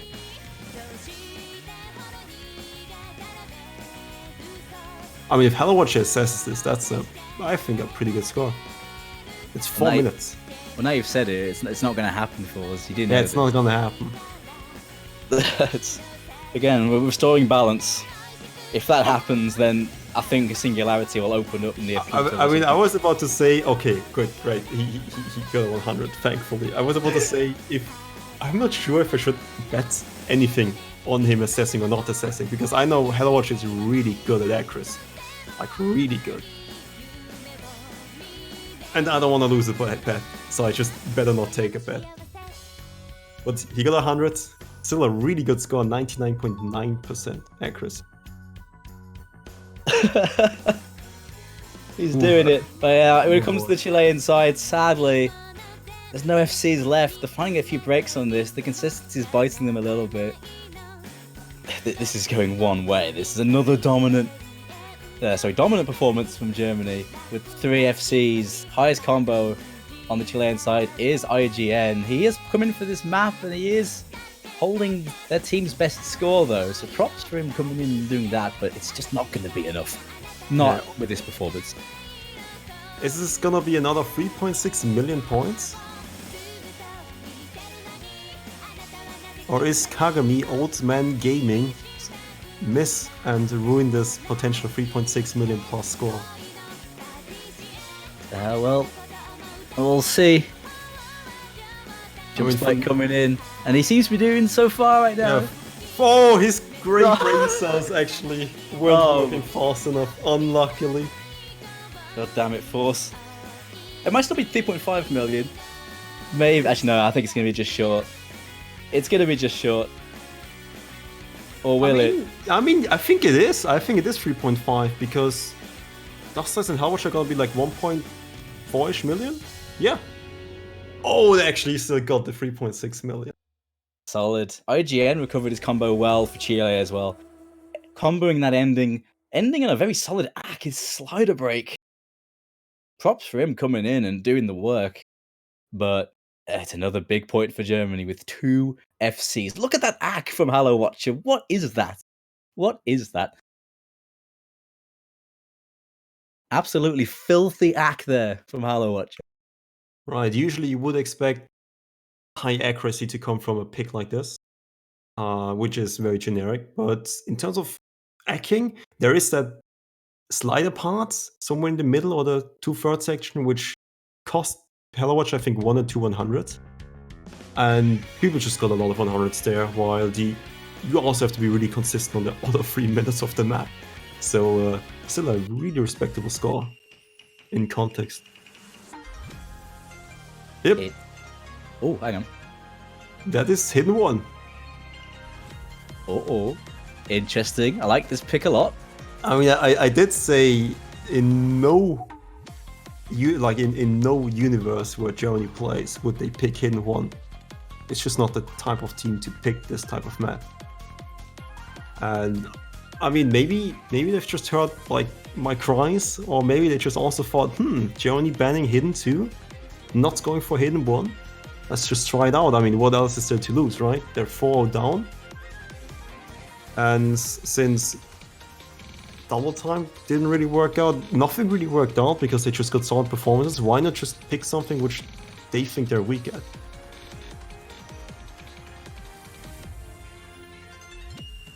I think in terms of just the context of the way this match has been going so far, Hard Rock has been really good for Germany. DT's been really good for Germany. That alternate pick's been really good for Germany. They need something left field to throw at them to try and stop this momentum. And like I said, this is historically their kryptonite, this sort of hidden pick. But they have those specialists that could probably do well on this. Dean Okanamo coming in for this one. Knally coming in for this as well. Solid hidden player. Umbra too. And Dust Dice is Dust Dice. Right. I think while this is still like, I guess, the weakness of Germany, is it really a weakness if your weakness is still a lot stronger than what Chile can really come up with? Well, shot in the dark, I suppose, really. Hope and a prayer on this pick. It's a low BPM, sort of techie stream map, weird streams. Oh, but there's actually one big question. And what's that? Is Germany gonna throw? Because I heard Dust Ice has a 5-1 as his pick'ems. Oh. I mean, this is personal interest just in conflict right now. Wait, why would you pick him your own match? Why would you do that? Collusion. Oh boy. I think we need an official investigator questioning the motives behind this match. Or this map, potentially, who knows? Like, sorry, I mean, you know, winning the World Cup is one thing, but I gotta win those pick'ems first. I mean, think about it. If I don't win the World Cup, I can at least get a badge from the pick'ems. Seen no 37 come in for Chile here. First map for him. Ooh. Oh, I think. Oh my god, look at the. Oh, do you smell the money? Because I do look at the PayPals of the German side. Because oh boy, they're actually throwing, but they're not throwing hard enough. Everyone was dying on those streams. Those streams are just so unfriendly. They're pretty hard patterns. It caught everyone out. Dyson nearly got out of that with a combo, but missed at the end of it. I mean, to be fair, this map is pretty difficult. So misses aren't like too surprising. But this one's really close. Oh, a bunch of misses throughout across the board. Okinamba, Umbra missing, Knalli and Dachseis, the only ones holding a common German side, but it's only Dyson. Yeah, it's an eye, it's Dyson holding combo. It's a scary one. Both teams having a bit of a cough on it, but Dust Dyson, Canale holding strong through that middle section. It's only Dyson with that big combo. This ending is, well, it's kind of tricky, but I'd say the middle part's harder. And with Dyson missing, that's gonna be the game, I think. Oh, if only Chile had more funds to throw at Germany. It wasn't. It wasn't hard enough. No 3.6 million on this one. The only one where they don't do it, Germany. But it's enough. And that wraps up the point for Germany. And they will take this win 5-0. A scary, scary performance from this German side. They are not messing around this year. Chile will drop down to the losers bracket, unfortunately, on the end of that. Tough one for them. But I bet the German team are going to be very happy with that run. The way some of those maps went, the raw mechanics and that consistency on those more normal maps looking so strong. Yeah, in terms of like weaknesses and strengths, I think Germany has some of the most well-defined strengths and weaknesses. Like if you think of UK, you in general think, yeah, they're pretty good at everything. And when you think about what to pick against them, you're like, let's look at what we're good at, and let's go from there, I guess. But like, in Germany, you definitely know what to pick, but they're scary at when they actually do show up on their picks, which is mostly double time, hard rock here and there, and some Novas. Yeah, I mean, after that performance, definitely you can still look at that hidden as being a weakness of them. They do have good cover for it, but that's still something that other teams could definitely leverage. But it's quite a niche. You still have to take them on those core skill sets. And on those core skill sets, I say we were looking at the way, the other results on those same maps, and it looked like Germany might have had some of the best scores on those maps out of all the ones we've seen so far. But it's how those translate to the harder pools, and if they can keep it going. And honestly, I think they can. They have the roster for it. Looking at where these two are going now. Germany move on in the winners bracket, and they will be going off there to face they're against China in the next round. There it is. Ooh, Germany and China. Who would you reckon to win that match? Oh god. I think I'd still probably give that on paper to Germany on the way they've played. But some of the new names from China really impressed me against Mexico. Some really strong individual performances on their side. It wasn't a clean sweep by them, but Mexico did a good account of themselves.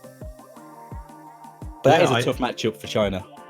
I completely agree with you. I think there's potential because China did perform really well on hiddens in qualifiers. A really good hidden team actually. So they can actually take advantage of Germany's weaknesses. But after that, I mean, they can maybe get 1 or 2 points off them. And then what? You're up to picking Nomads, Double Time, Hard Rock, which you saw Germany just performing wonderfully on it. I think that was probably one of the more dominant performances, if not the most dominant performance in the tournament.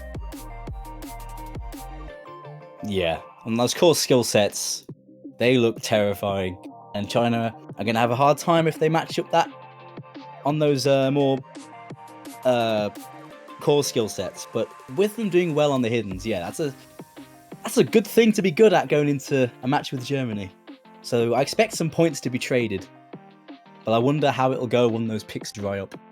But we'll see. We'll see. On the flip side as well, Chile will drop down into the losers bracket, where they will face off against their America's compatriots, Mexico, in a... actually, that's a really interesting matchup to have, Chile and Mexico. I can see some good banter in that one. That happens next week. Oh boy, yeah, that sounds like a really interesting matchup, actually. I say, in terms of ability, very comparable. That one should be an interesting matchup that's really hard to call. Some really good matchups forming in that losers bracket. But there is one more set of matches to be decided, because there is one more match to be played in the round of 32 fours. Oh boy, and would you look at it, you can actually see the match. It's gonna be Canada versus the Czech Republic. And this one's gonna be the last match of the day. After that one, the showcase, the Maple showcase for the next round will start. Yep. And yeah, that's gonna probably then be the entire day. But there's also an important information. We're not gonna be there for the next match, because we'll have Toy and Doland coming in for that one. Yep. You get the American double team coming in for that matchup as your casters. Right. We did have Toy already debuting, I guess, on the OWC stage. In Block 6, which was in a very EU-unfriendly time, I guess. But right now, that's a pretty EU-friendly time, I would say. Yeah. For Toy to finally make his debut for the European stage, I would say. Yeah, bless. Not casting at like 4 a.m. for us. Oh boy, yeah, that's right. Yeah, man. It's really cool. It's really cool seeing Toy casting this year. Yeah. Really cool seeing him part of the World Cup team, and he can bring his very eloquent knowledge of this game in for you guys. Yeah, so I hope you guys are gonna give him a warm welcome. And Dolan is obviously a face you will see quite a bit, especially in other World Cups. But is also not a stranger to the OWC.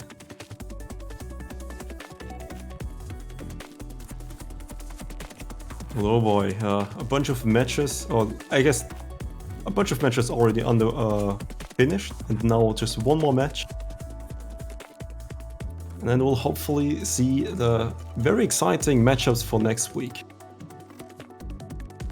But you will not get rid of us for today, because after the match, Dooms and I will be, I guess, commentating and guiding the Maple showcase. Yeah. So you won't get rid of us yet. Can't get rid of us that easily, chat. You're stuck with us. You get a break. Whether you want it or not.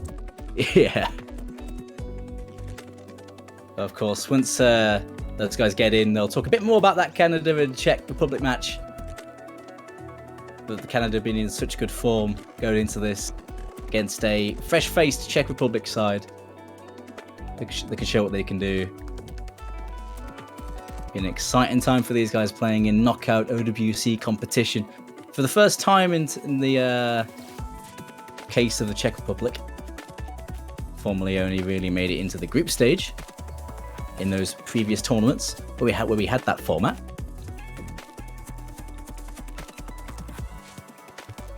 But it's going to be a tough matchup for them. It definitely will, because Canada, I think, hasn't been looking too hot. I mean, I want to say the exact opposite. They have been looking really hot this year compared to previous years. I don't want to understate like the performance. They've got 4th seed, and Canada was always this team which had potential. They had some pretty good individual players, but not really a solid four-man lineup for everything. They had also pretty good strategy all around, and really good just active tournament players too. I mean, with like Aza being, I guess, the mind of the team, being the leader, the captain, doing some things some other teams wouldn't expect. Also might give you a bit of an X factor. Yeah, they were the mind game team, as we saw last year, employing some really cool sort of psychological tactics, I suppose you could say, with the way they pick things and the way they organise the flow of their matches. And it worked really well for them last year. I imagine they'll have some tricks up their sleeve they've been keeping close to their chest this year as well, with such an exciting roster and exciting qualifier performances they have. Oh boy.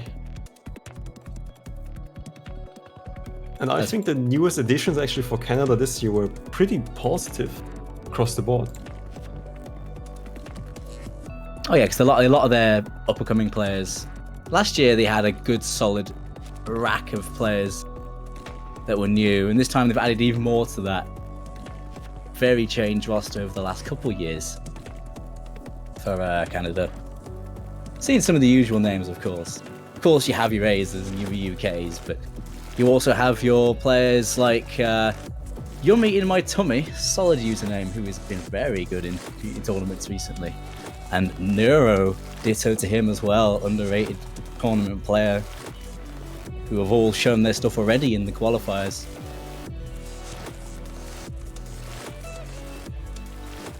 Yeah, we had some pretty good performances like Yuki-chan, for example. I think when he played for Hidden, he just, I think, was by far the best percentage max performance player.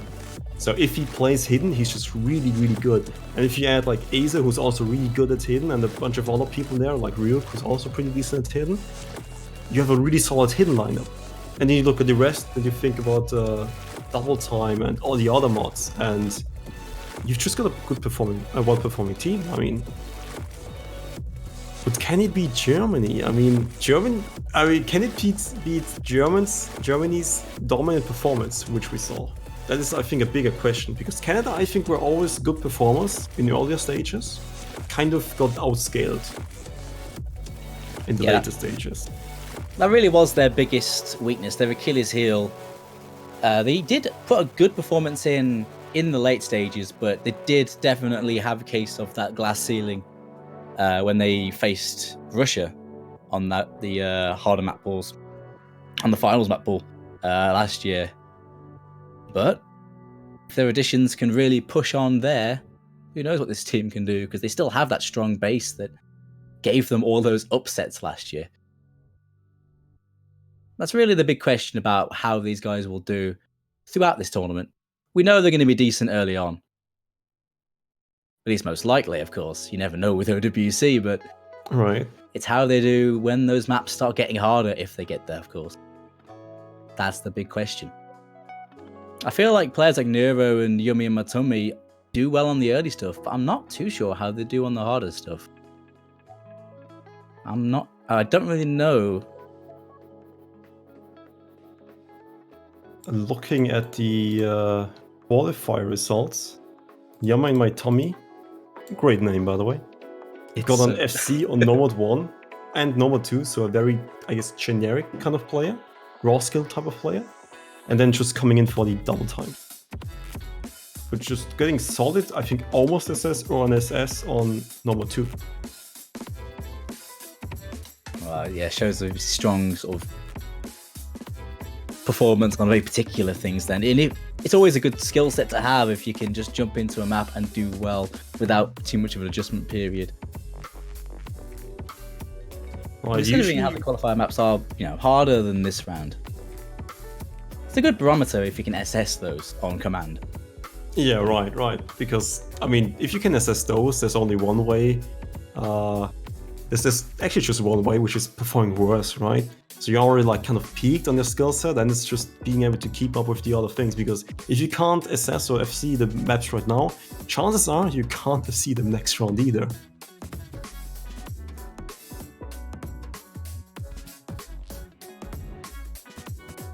But I like Yummy in my tummy, for example, just being able to swap in for select few maps and performing.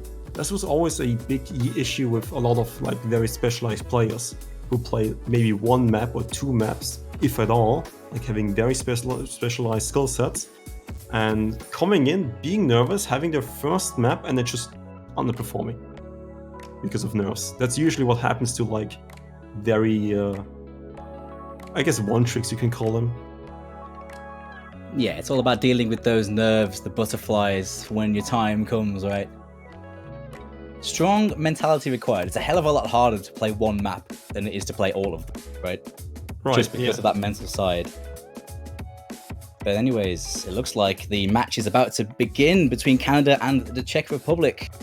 But we are going to be handing off to the lovely Toy and the lovely Doland, who will be your cast for this match. You're too kind. Hell yeah. Hope you're gonna have a wonderful time for the next match.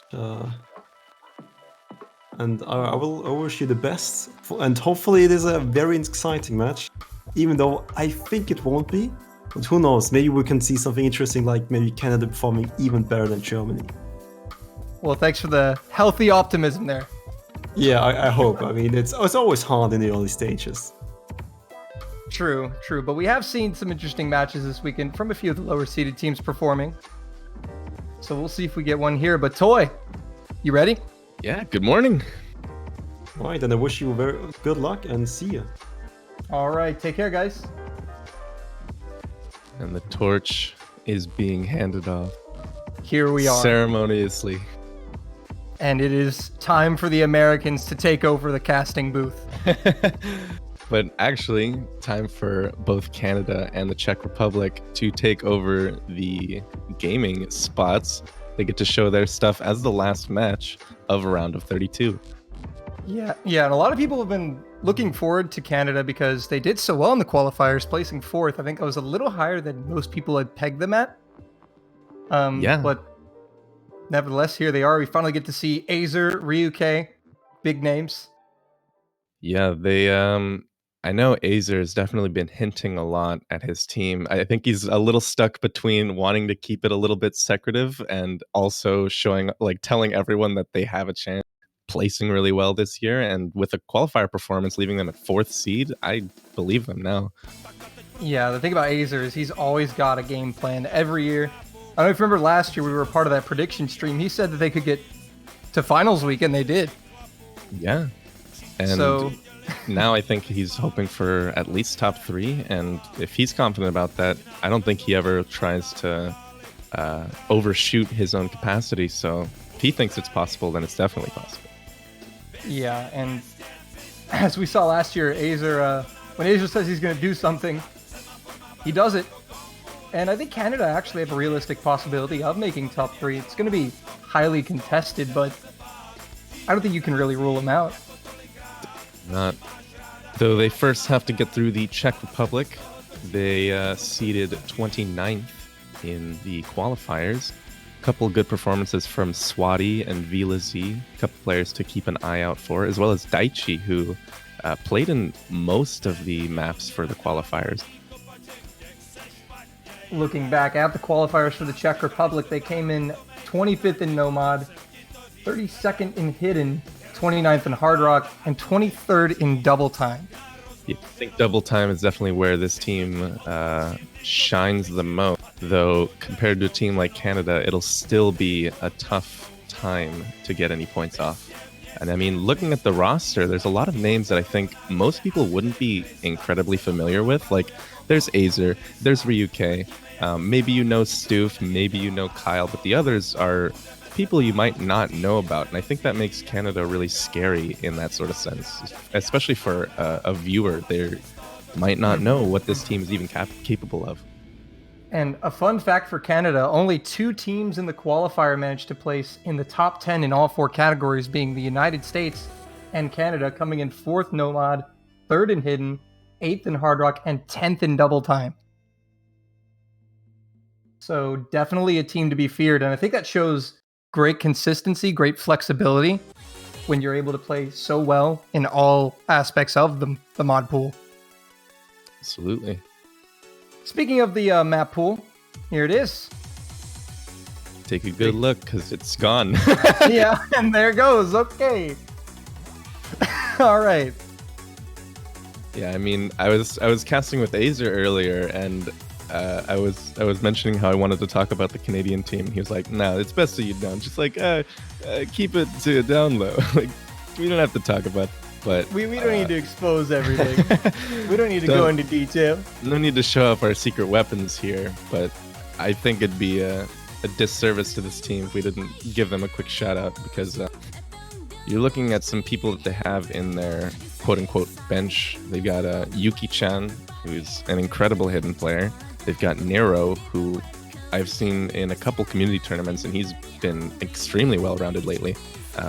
Yummy, he's coming off he's coming into his first OWC, actually. Him and Nero, first times playing in the World Cup. Of course, you've got Kyle and Azer and Ryuk.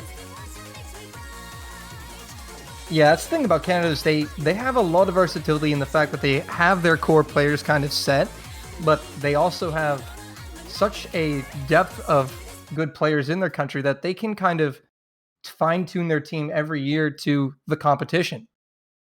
Absolutely. I feel like the last couple of years, Canada's mostly had their bases covered, but yet couldn't find like very solid like last couple players to fill those 7th and 8th spots. But I think this year they've really maximized their potential. Getting into the second warm-up, this one is the Canadian warm-up, mapped by Kyle himself. One thing I love about Kyle is that when I first met him a few years ago, he told me like one of his favorite things to do was to convert catch the beat maps into standard and try to play them. And I think this mapping is very indicative of that. No. It's very all over the place, left and right. Why would you do that? Masochist, this one. I guess. Oh my goodness. But anyway, what I love about the World Cup this year is we're getting so many great like stats. Yeah, there's been a bunch of people tracking stats. Like Enwolf, of course, every year will do stats. Azer as well has been keeping quite a lot of like individual player stats, and that helps to really like showcase the best of the best performers, even if there are teams that aren't performing as well as a whole. So I think that's definitely pretty cool. It is nice to highlight every player, even if they don't get the chance to play in the World Cup very long, because for many of these players, it's going to be 2 weeks. You know, we're going to start cutting teams next week, so it'll be nice to get to see all the great players in the World Cup from across the world. Absolutely. Well, that's going to do it. There were even some players from teams that didn't even qualify that played fantastic during the qualifiers. Oh yeah, there were definitely some names up at the top that I think a lot of people didn't know coming into this World Cup. And I'm so grateful that we have the qualifiers now.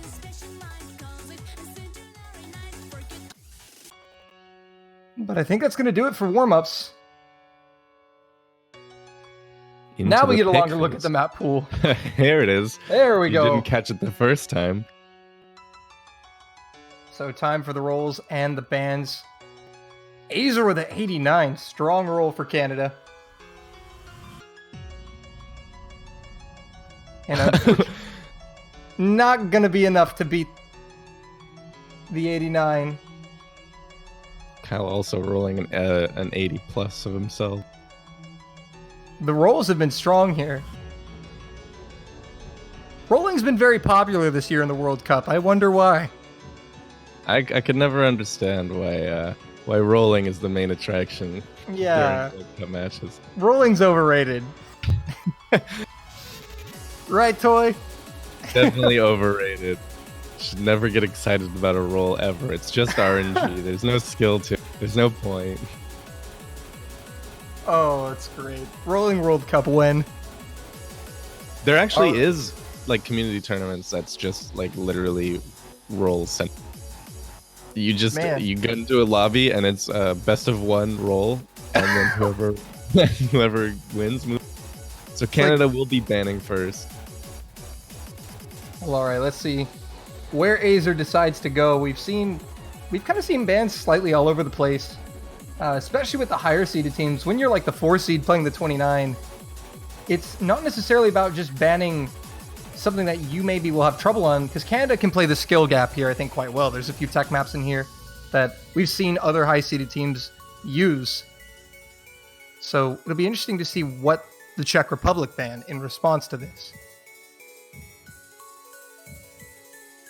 And with a team like Canada's, it's hard to say where they might want to place their bans. Oh, No here mod comes, one. All right. Jun Shinol. So Canada taking the tactical no mod 1 ban.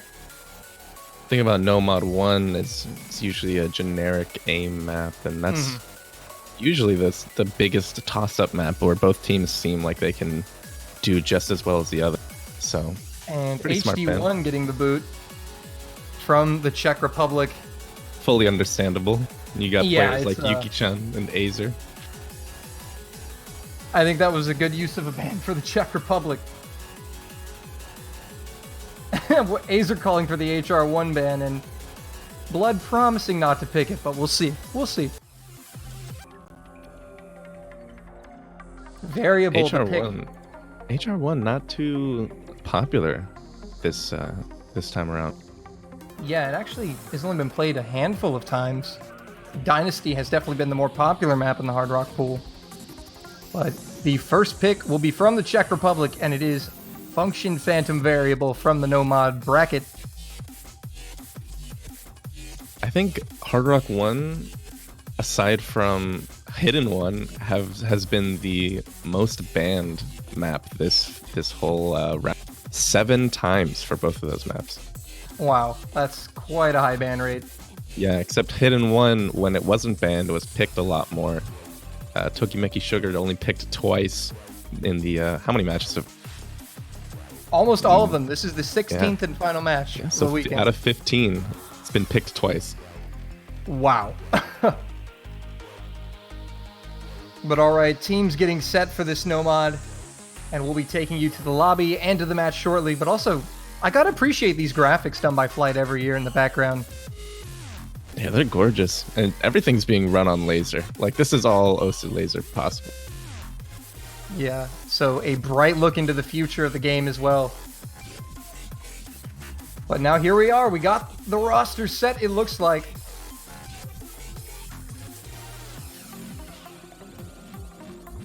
Got the regular stand-ins, Azer and Ryuke. But a couple new faces there. Their match debut in the World Cup, Yummy and Nero.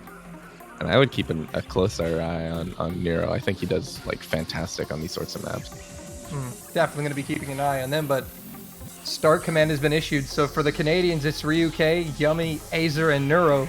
The Czech Republic, Bloodbursting, Neshpi, Swati, and Evident. Remember, I mentioned Swati before, the highest performer from Czech Republic in the group stage, or I suppose the qualifiers last. Ryuke having a little trouble loading in, so we might get a reload here. We'll have to see if the client fixes itself here in a sec, but going to be getting a late start into this one. So we're going to have to play catch up here, but it looks like no drops here. Everybody making it to around 200 combo relatively smoothly. Aside from a few accuracy drops on the side of the Czech Republic. Blood bursting will find the first miss for the Czech Republic. Canada gonna pull out that score advantage. Yeah, on a map like this, accuracy is important, but I think it's going to be sealed more by where you drop your combo. Just because it's such a long song and there's so many opportunities to miss. Yeah, and again, dropping halfway is not optimal at all, and we still have yet to get there, so we'll see if Canada can maintain. Azer rocking the double S right now, though. Ryukei's accuracy through the roof as well, performing as expected. Yummy and Nero, though, mirroring each other with that high accuracy and Ryukei. So Canada's looking really comfortable and composed right now.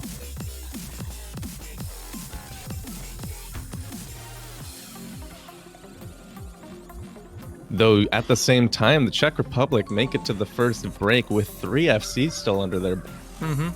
They're still facing the big Canadians on with... Oh, Swati! Unfortunate miss there. Coming in just in the intro to the second part after the break. And that is now... that combo here. Oh, Swati will continue to struggle here with a second miss. And that is now 2 FCs. Oh, evidence down. 1 FC remaining for the Czech Republic. And Canada still holding the quad FC. Pulling away now.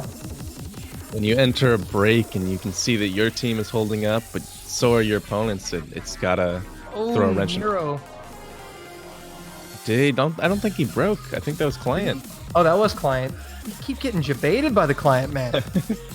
Neshby's down.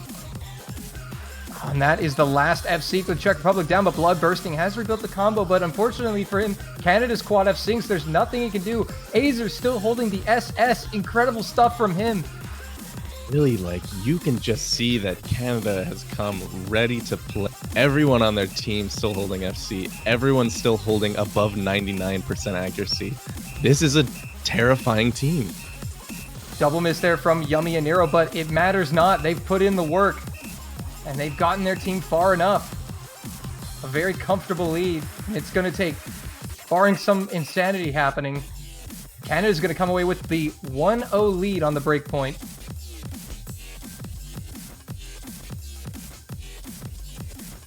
And it's difficult not to point out, but I don't want to do the thing. We're doing the thing. I don't want to do the thing. I don't want to do the thing. He's gonna be so mad.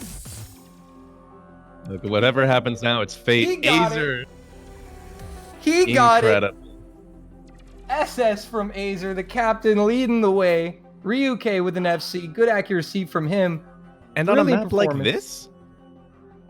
On a map like Variable? That's stunning. That is insane play from Azer. Proving that he's still one of the best. Golden S is all around for the Canadian team. Only slider breaks for them, no misses. Yeah, the Czech Republic were hanging with them through the first part up until the first break, but once Swati started falling apart, that's really where it ended for the Czech Republic. And we'll see what Canada now throws at them. That was a break point. I think they might go for Silver Orbit just to flex their hidden muscle. Definitely, I think they're going to try to play the skill gap here as hard as they can. And Silver Orbit is a map that will let Canada showcase a lot of their skills. Some great players. I mean, Canada already flexing with the Azer. Here it comes. Called it. Boy. Silver Orbit coming in. You know, Azer and I were also talking about how there's kind of a strategy in picking your first pick. You might want to, if you're feeling much more comfortable in your opponent, you might want to pick something that will require either more focus or more aim. So either like a low AR hidden or a high CS, like Hard Rock map. And I think he mentioned that the US team likes to pick the Hard Rock map and the Canadians like to pick the low AR map very early on, just to throw people off, because we know they're ready.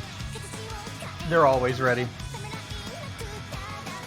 A couple of swaps on the board. Yuki-chan coming in for Yummy, and Kolgar swapping Bloodbursting out, and I believe Daichi coming in as well.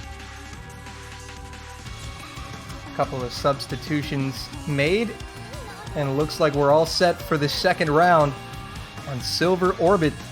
The HD gamers rising up.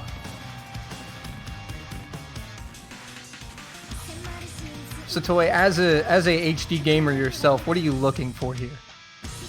I'm looking to see if people practiced, because this map is very consistent in the patterns it uses. So if you've played it a couple times, you should be able to do it fairly well. Like, it's very difficult to sight read just because of, well, it's AR8 hidden, but with a bit of practice, it's doable. And I think a lot of teams kind of forego that sort of practice for the other skills that they're good at. So I want to see who here has like learned the map. Neuro and Daichi gonna trade early misses here. And this is one of those maps where a combo is obviously very important, but accuracy is going to be vastly different usually. Daichi's still struggling here in the early going. Yeah, looking at the qualifier performances, Czech Republic not very strong on hidden as a whole, though Swati, probably the man to keep an eye. Yeah, and EFC Azer both. does find that miss. You know, a bit uncharacteristic to see misses from Ryuke and Azer so early. Yeah, I also forgot that Ryuke did miss as well. So Czech Republic actually eking out the slight advantage here, keeping pace in the early going. So they've still got Yuki-chan on that FC, and Nashby and Daichi will find that double miss. Won't matter too much. We've got Kolgar and Swati still FCing as well for the Czech Republic. There's another miss from Daichi. Struggling now. Canada slowly checking out, pulling away as Daichi continues to struggle. Yeah, even though they've got 2 FCs, Canada has their other players all with stronger, lower comp. Yeah, the supporting combos for Canada are there. Azer and Ryuke have recovered from the early misses, as well as Neuro. And so now all Czech Republic can do is, we're still only halfway through the map. They have to just recover and wait for Canadian misses.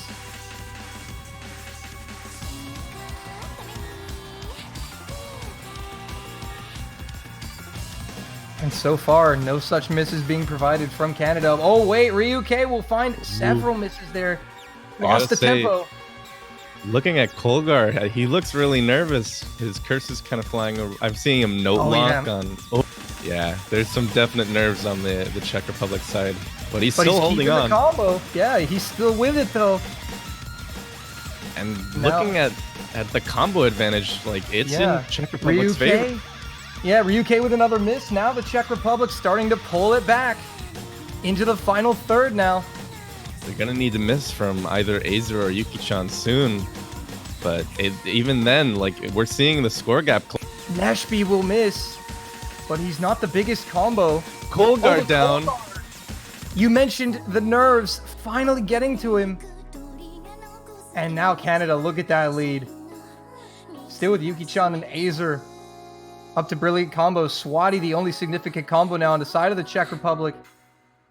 Canada putting up some serious advantage on the scoreboard. Yeah, I think with that miss, it's kind of sealed their fate. Canada bringing the score way back in their favor with Yuki and Azer still holding nearly all, like 1,000, and the song nearly over as well. And that is going to do it. Canada coming through with a 2-0 lead to start the match. As we wait for the ending sections here. Yeah, Yuki-chan showing up exactly where they needed him. I mean, he is their like backup hidden, and he's FCing, the only FC on the board actually. And that's gonna give Canada the point by a significant margin. Yuki-chan, the only FC. And now the Czech Republic need to stop this momentum from Canada with this pick. And we'll see where in the map will they go.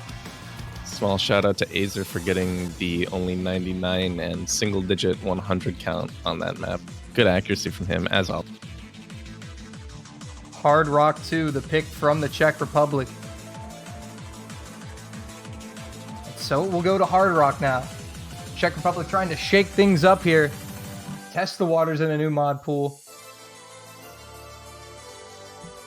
We'll see how everyone stands up, especially I want to see someone like Kolgar, who is dealing with nerves, play something with much smaller circle size. That might be a bit of a cost, but I think it's a risk they're willing to take. Mm-hmm. Canada heavily favored on this mod, but not stopping the Czech Republic. Could maybe As we expect to see see- Nero come in, or Kyle potentially. There he is. Yeah, there he is. So Trev Rasher, Azer, Kyle, and Stoop, the roster. And another thing you can already notice from Canada is that they constantly swap members. Yeah. I mean, Azer is kind of the mainstay here, but Canada is very versatile, and that's what makes them such a potent team. I think what makes them so potent is because I don't know if it's super right to say that they have a lot of like very well-rounded players. Like you've got Ryuke who can play basically everything. Azer, everything but something fast, pretty much. But everyone else seems like highly specialized in what they are able to do. Like you'll see Yuki-chan come in for like mainly just hidden. You'll see someone like Stoof come in for like mainly just hard rock, and they don't have that sort of like all-around consistency, but like they've got enough players in each category that it doesn't really matter, and like because they're specialized, it just makes them stronger. And I think that this is a team that highly benefits from the new changes to the free mod bracket, where you only need one hidden and one hard rock minimum for free mod. So I think Canada is going to be one of those teams that's going to be able to explore the free mod pool quite frequently this tournament. Yeah, and with someone like Yuki-chan to just take hidden every single time, because you're now forced to have one player on hidden only. Mm-hmm. And we do see some early misses coming in from the Canadian side, but won't make a massive difference. It just gives the Czech Republic the minuscule advantage for now. I do think like free mod picks actually give Canada a lot of potential, because they've got many players who can play all the different mods, and they can choose to over mod if they really wanted to, if they wanted that extra point. Yep, and Kolgar and Stoof trading misses. Canada with the advantage based off of accuracy mainly right now. Yeah, early misses from one player of each side, so looking really even. Trev Rasher, though, will change things with a miss. Oh no, that was client lag. Yet you still see Czech Republic pulling ahead a little bit. Yep. Lots of client lags. Lots of client lag, but that was a miss from Bloodbursting and Villas. And an will miss as entire well. stream for Stoof. Yeah, that was a big axe drop, keeping Czech Republic in it, but Daichi now finding breaks as well as Kolgar. Misses coming in across the board, but it is Azer, Trev Rasher, and Kyle, the consistent pillars for Canada here. 3 FCs. EFCs to none. You can see Canada's score just pulling away so quick. 500k, 600k. Yeah, for the Czech Republic. 700k. This pick will backfire, unfortunately, for them. Canada, a resounding victory here. And they'll lead Fantastic. it 3-0. 3-0 with 3 FCs. Look at that score gap. 900,000. Massive win, to say the least. An S from Trev Rasher.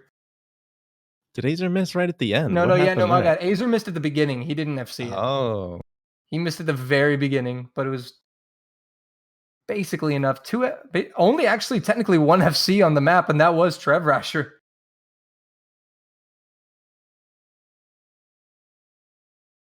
And so Canada now a significant advantage, and they have the pick. Now, like I was saying, free mod might be pretty viable. Like, And free yep. mod is coming. Yep.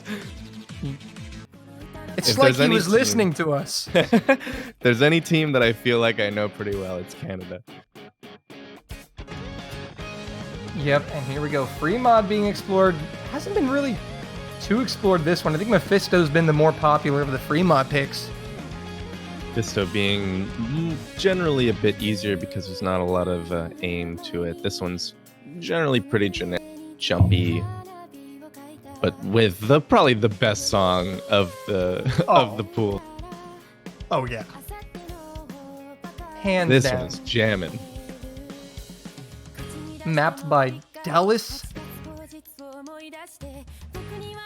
Sung by Yorushika. Difficulty extra, it's got it all. It's gonna be a banger. can absolutely expect to see. Azer swapping out for this. I think he got spooked by the early 220 BPM stream or burst. There's definitely potential to miss on that. Seen. Well, here we go. Let's check out the mod lineups for both teams. For Canada, it's going to be 2 Hard Rocks from Trevor Asher and Ryu K, Yuki-chan with HD, Nero the Nomad. And for the Czech Republic, it will be Daichi going Hidden Hard Rock, Bloods Bursting going Hard Rock, and Swati with HD, Neshby the Nomad. Interesting choices. I thought that Canada might want to take advantage of overmodding, and I think they did. They've got 3 mods when they only need 2. But so did Czech Republic, so I don't know if they're trying to do a counterplay.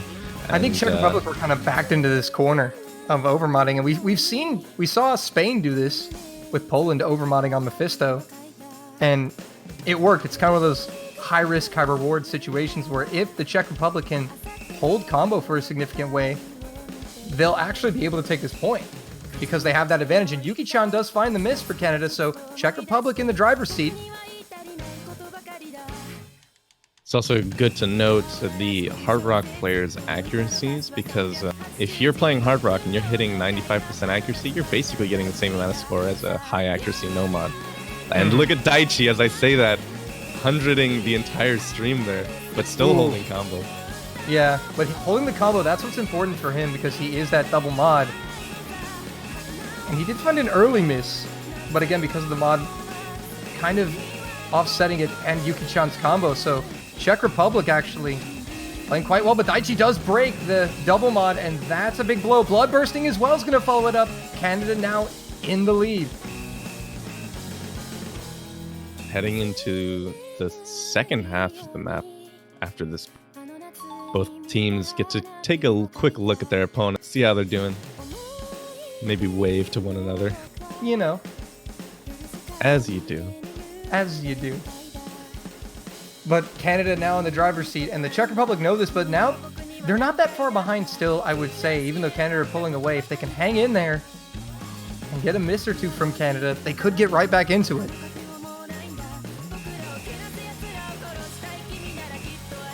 But looking at Canada and who they're up against, like, not too confident we'll see more miss. There's a chance they just don't. Yeah, there is a possibility that they just won't miss. And in the background, we have Azer twiddling his thumbs, smiling an evil I'm sure he's enjoying what he's seeing right now on the screen. Yes, go. Daichi with a Daichi with a miss. And that may all but seal it as we kind of transition into the final quarter. 3 FCs still for Canada. 2 for Czech Republic, though. They're not playing too weak here. Like, they're doing well. That's what I've noticed. A lot of these lower seeded teams have actually shown up a little bit and put up a fight against these powerhouses. Swati, though, will find the miss on Hidden for the Czech Republic, and gonna all but seal this. Blood Bursting will follow it up at the end. But Canada, with 3 FCs, is gonna come away with a 4-0 lead. And like I mentioned, did not even see another miss after the very first early, maybe even slider break? No, a miss from Yuki-chan. So 3 S's against 3 A's. Canada take that point down 4-0. They lead match point. The Czech Republic, though, will have at least the final pick in this if this is the last map. They The have score a shot. screen bring me back to trigonometry class. Side angle side. Oh my goodness, no.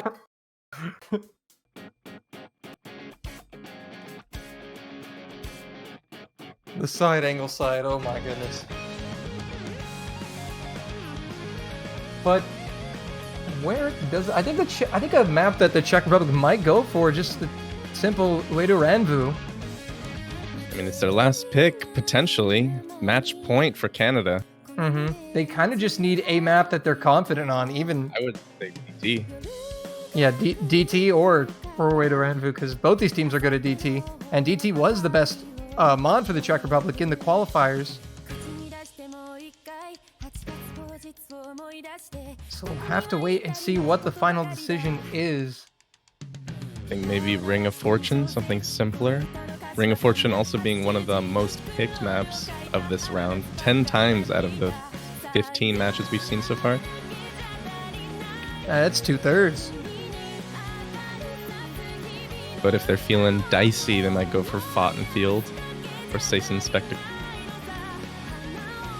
Go for a spicy pick. Oh, there we go. DT2. Hey, there you called it. Surprised they didn't try this earlier. I mean, I guess, what were their previous picks? They had Silver Orbit and... No. They had a Variable and Dynasty.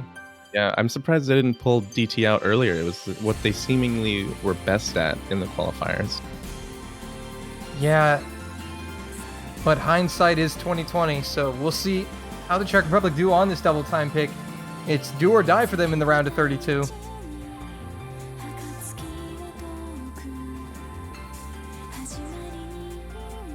But we've gotten to see a little bit of everything. We've already seen a no mod, a hidden, a hard rock, a free mod, and now a DT. We've literally gone through all 5 areas of the map pool. Aside from the tiebreaker, no tiebreakers in the entire round of 32. We did have a few close matches, but unfortunately none of them got to the tiebreaker mark. Speaking of close matches, the winner of this will face Indonesia, and the loser will drop down to the loser's bracket and face Italy. And that was a spicy matchup between those two teams. A 5-3 ending. One of the 2 5-3 matches, I think. Yeah, it was this one. A couple of them. It was this one, and then Sweden versus France, with France being the victor. So we're gearing up for what's potentially the last map of the round of 32. Unless the Czech Republic have anything to say about it. A cool 230 BPM. I think everyone's sufficiently warmed up for this now. Azer's still sitting in his throne, watching menacingly. Man. You got some beef or something? No, I like to picture him as like the evil mastermind of this year's OWC. He is the tactical mastermind. I think that's what people have come to know him as. I don't know if he's evil, but certainly a mastermind of tournaments. He's evil because he's not helping me out. But early miss from Ryu K, the supposed all-star from Canada. Evident will trade it though from the Czech Republic, so Canada will maintain that advantage. And Yummy still with the SS right now. Very impressive gaming from him. I think this might be my favorite song of the entire pool. Isn't that what you said about the free mod? I said that was the jammiest one. I think this one's like my favorite. I've always had a soft spot for this song. An oldie but goodie. And Canada is still maintaining no misses from either side, though. The Czech Republic are doing everything they need to do to keep pace with Canada. I'm surprised. I think Yummy just stopped spinning for a little bit. Like, spinners honestly do a lot for your points. Like, they are free point. Yeah. But interesting, maybe he just felt like he wanted to make sure he got off to a good start after the spinner. Potentially. Though it was a break, but I guess the nerves might come in if you're still holding an SS like he is. Yeah, true. He's still holding that SS. And Canada's still holding on, distancing themselves, but the Czech Republic at any moment, if there is a falter on the Canadian side and they're ready for it, they will come storming back into this. But they're going to need that miss soon. Like, an incredibly strong appearance in his first match. Yummy with a 99.8.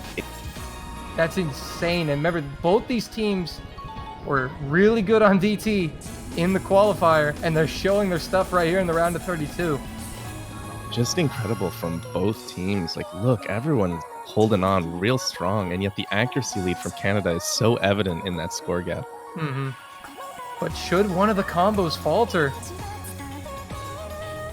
I think Canada still know that Czech Republic still have significant combo. So there is a little pressure here. We'll see if it gets to any one of them. But Canada, look, again, this whole matchup looks so composed and comfortable.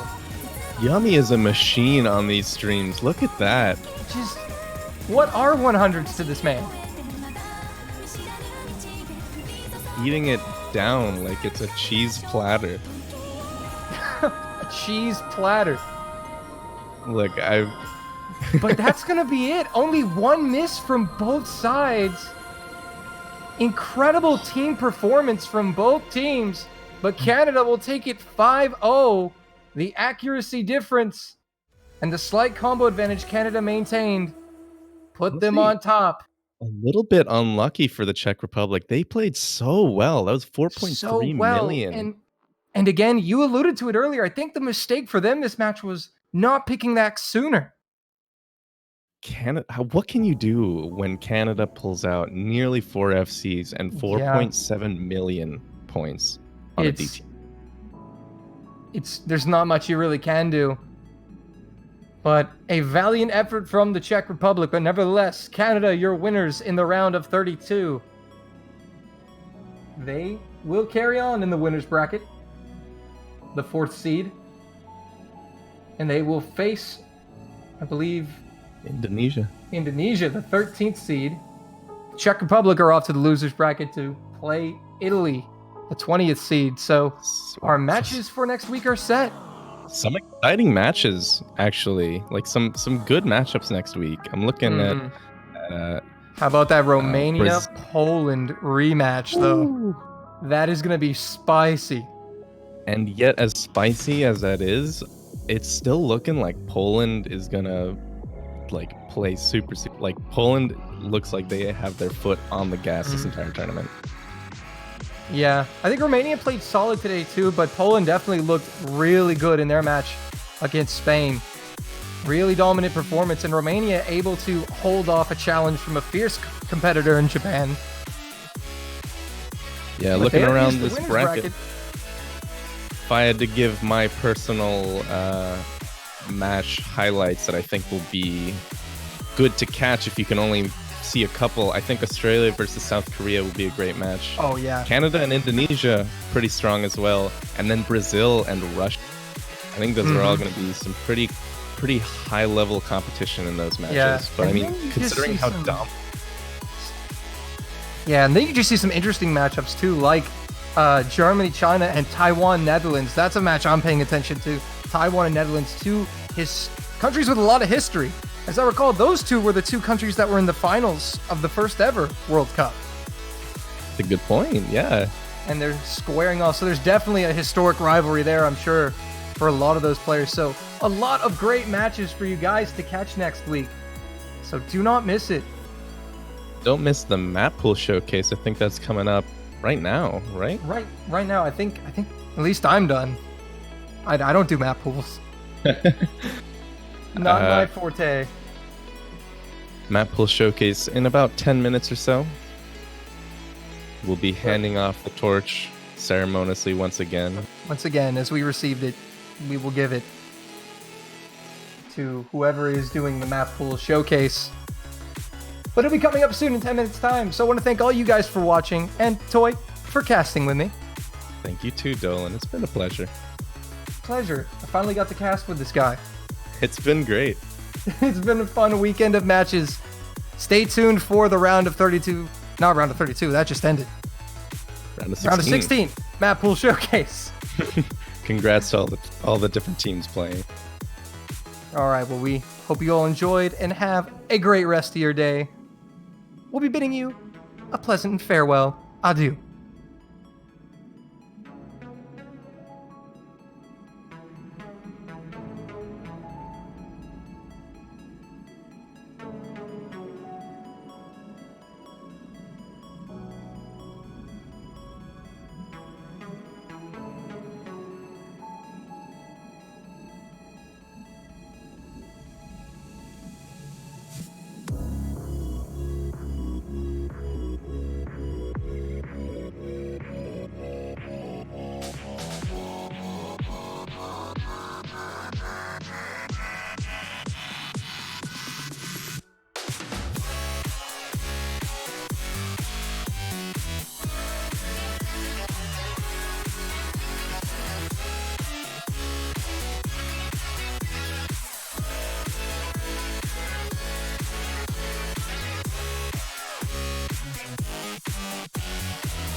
Hello!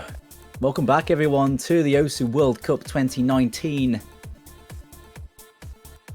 At this point now, all of the round of 32 matches have been concluded. Matchups for next week are all set. The teams have had their run out. But there is one more thing we must do tonight, ladies and gentlemen. And that is, of course, to show off the next map pool that these will be playing in the round of 16. I am Doomsday. And once again, joining me is the master of map pool ceremonies, or at least 1/3 of it, Mr. Fours. Hello, that is a beautiful introduction. After a pretty hectic hour, because we literally just got all our replays done for you guys in that one match where Canada fought against the Czech Republic. To preface the pool, I want to say, for now, the MVP, the crown of the MVP of the round of 32 is going to Badu. For now, because the German players and the Canadian players and UK players haven't been included yet, but for now it's looking like Badu is going to be the MVP of the round of 32. Other than that, do you have anything else to say, Doomsday, or do we want to just get right into the pool? Yeah, one word on Badu's performance. It was unreal. Like, we talked about this a little bit earlier between the last match, but yeah, Badu's performance in his match versus Japan was absolutely incredible. Almost 99% the max score he could have possibly gotten playing 7 of the 8 maps his team played is an indomitable performance. So hats off to him. Of course, some very strong mentions should be mentioned to Mouse Easy as well of Brazil for a very strong performance as well as Mistia for his couple maps as well. Of course, many others will be talked about, and we actually, well, me and Falls, of course, we didn't get a chance to really look much at that match because we were sorting out map showcase things, but... Right, I actually want to preface this by thanking Bay, Juan also for trying, Beastral and Ventus for joining us, well, obviously also thanking you, Doomsday, for like coming in there for, like half an hour ago and just playing the maps and getting decent-ish replays in the last second, because we had a kind of internal turmoil, but we do have the replays ready for you guys. Thanks to all of these guys for just stepping in the last second. And yeah, we weren't able to watch the match, but maybe we can get someone else in there later to like talk about it. But yeah, I think for now we should probably just jump right into the pool because that's what you guys are waiting for. Yeah, I think time. Let's get it going then.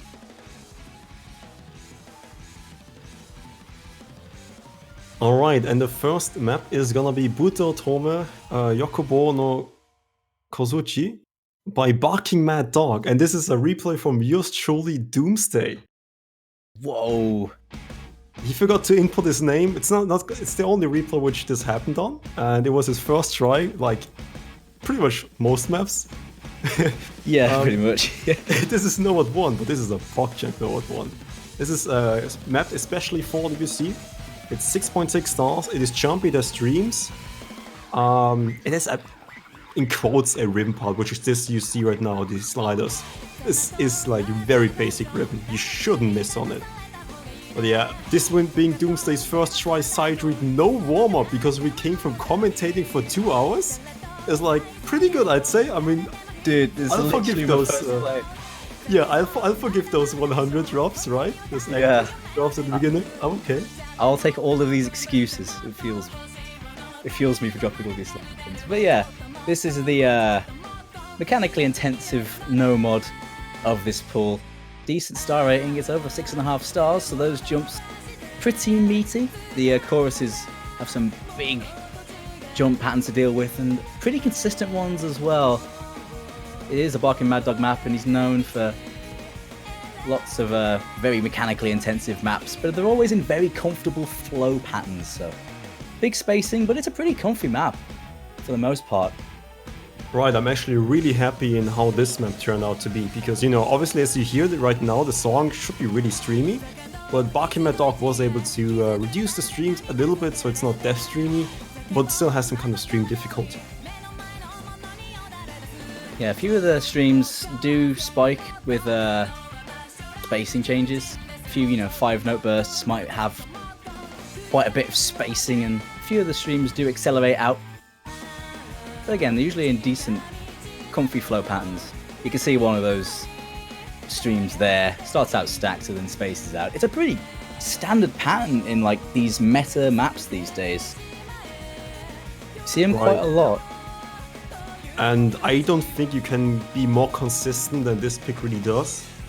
It's, I think it ticks all the checkboxes. It's not too boring as in just being single taps. It is also not like just 1-2 spam for one section and that's the hard pattern. It's long, it's not anime, or like kind of like it's Toho, but it's not completely anime, so the anime song ratio is still pretty low. And I think Aza will definitely love this pool for having, I think, a very low anime ratio. I think the lowest we had so far in maybe any ODC pool, to be honest. It's a rarity, innit? Breaking new ground here. We're spreading out things.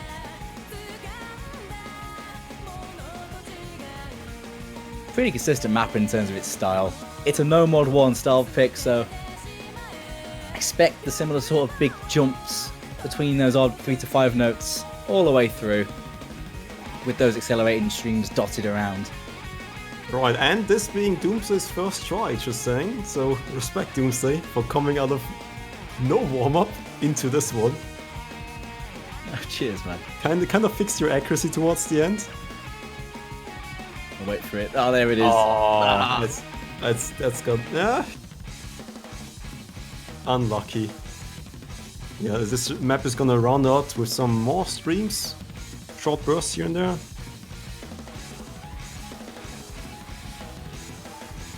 Yeah, a bit of a stream spike here at the end. A few spaced little bursts and those big curvy patterns.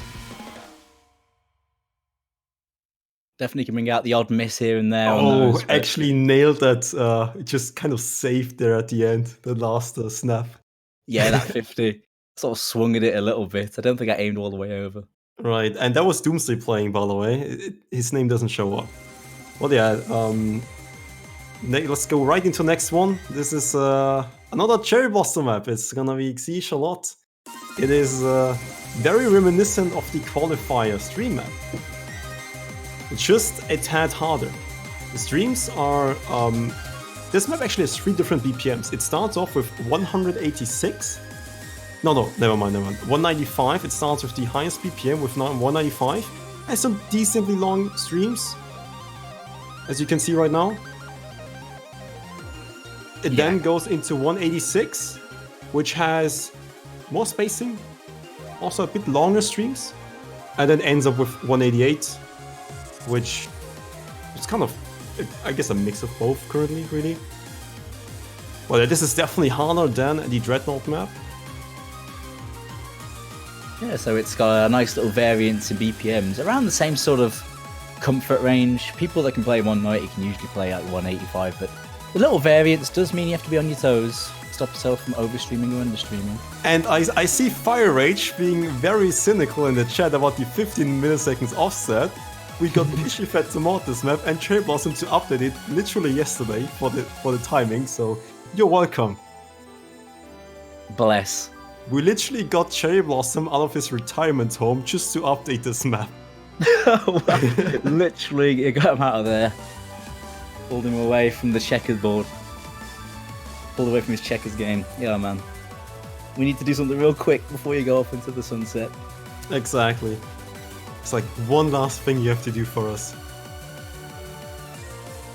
Doing God's work. I could definitely see the Dreadnought in this, though. With it being Cherry Blossom, though, you could generally see the same sort of patterns and stream shapes. Yeah. So those streams are quite long, though, and quite decently spaced. Yeah, it is a rather low BPM. On those long streams, it was 188.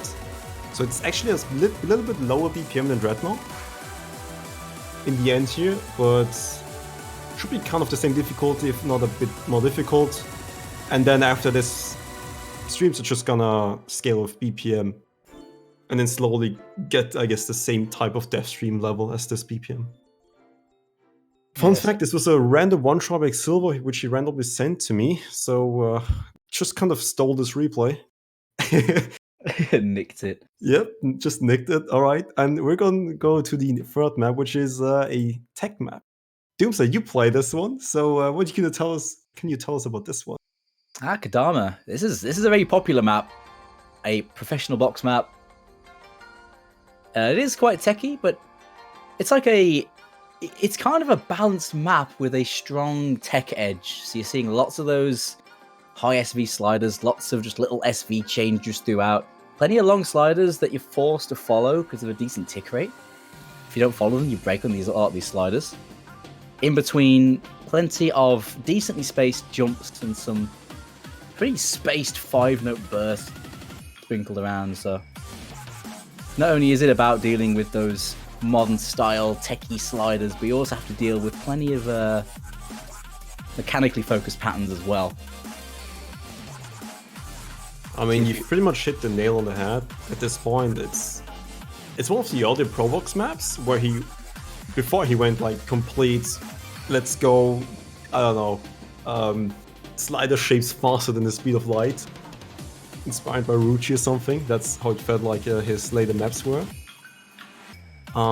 This one is pretty much before that. It was one of the last ones we put in the pool. We definitely thought about getting something mapped for this tech round, mostly because we didn't find any short tech maps. The normal pool is gonna end up looking a bit on the longer side, It's gonna be a bit balanced out by the modded maps. But it's definitely something we would have loved to remedy, but we would have preferred to have a balanced tech pick rather than just a pick for the sake of length, because we do have one of those, which is unfortunately a push late. Unfortunately, what are you talking about? That's a blessing. But yeah, when you get to the push late, there's a bit of more backstory behind it anyways. But yeah, this is Kodama. It is, just talk about the metadata. It's 175 BPM, 3 minutes and 40 seconds. Approach rate 9.4 and 6. Don't trust the 6.1 stars, it's 6.09. Oh, That's rounding. I mean, those 0.01 stars make a huge difference, okay? rounding up, that's... Whew. Yeah, that's literally unplayable. Yeah, it's a CS4 as well, so fairly standard metadata on this.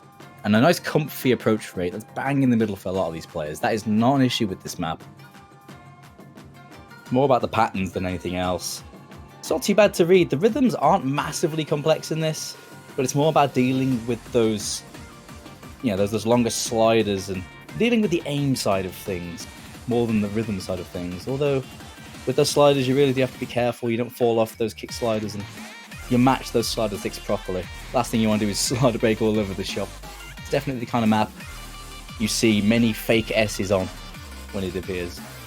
Right, yeah, you can definitely expect some fake S's or like 5x misplays.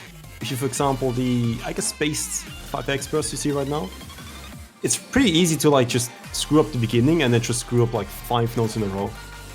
It's just the nature of those patterns, which it just kind of happens. It's like having some stream jumps on like a low OD and they're just missing once, and then you're like just note locked out of the rest of the notes, which always feels bad. That's rough, man. You don't think you really see low OD on stream apps anymore because of that, and well, thank God. Not a nice way to miss 10 times. Well, but nice score there, Doomsday. Yeah, thanks, man. And now it's my score. This was literally my first play of the day.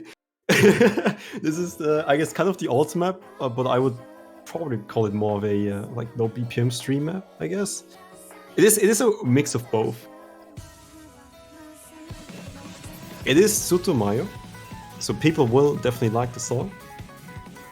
But I would definitely say it was not our first choice, but it was the best choice, unfortunately, from what we found. It's a mech map. It is 159 BPM. You see this. It has streams. It has space patterns. It has those like, double snap patterns in the KI time.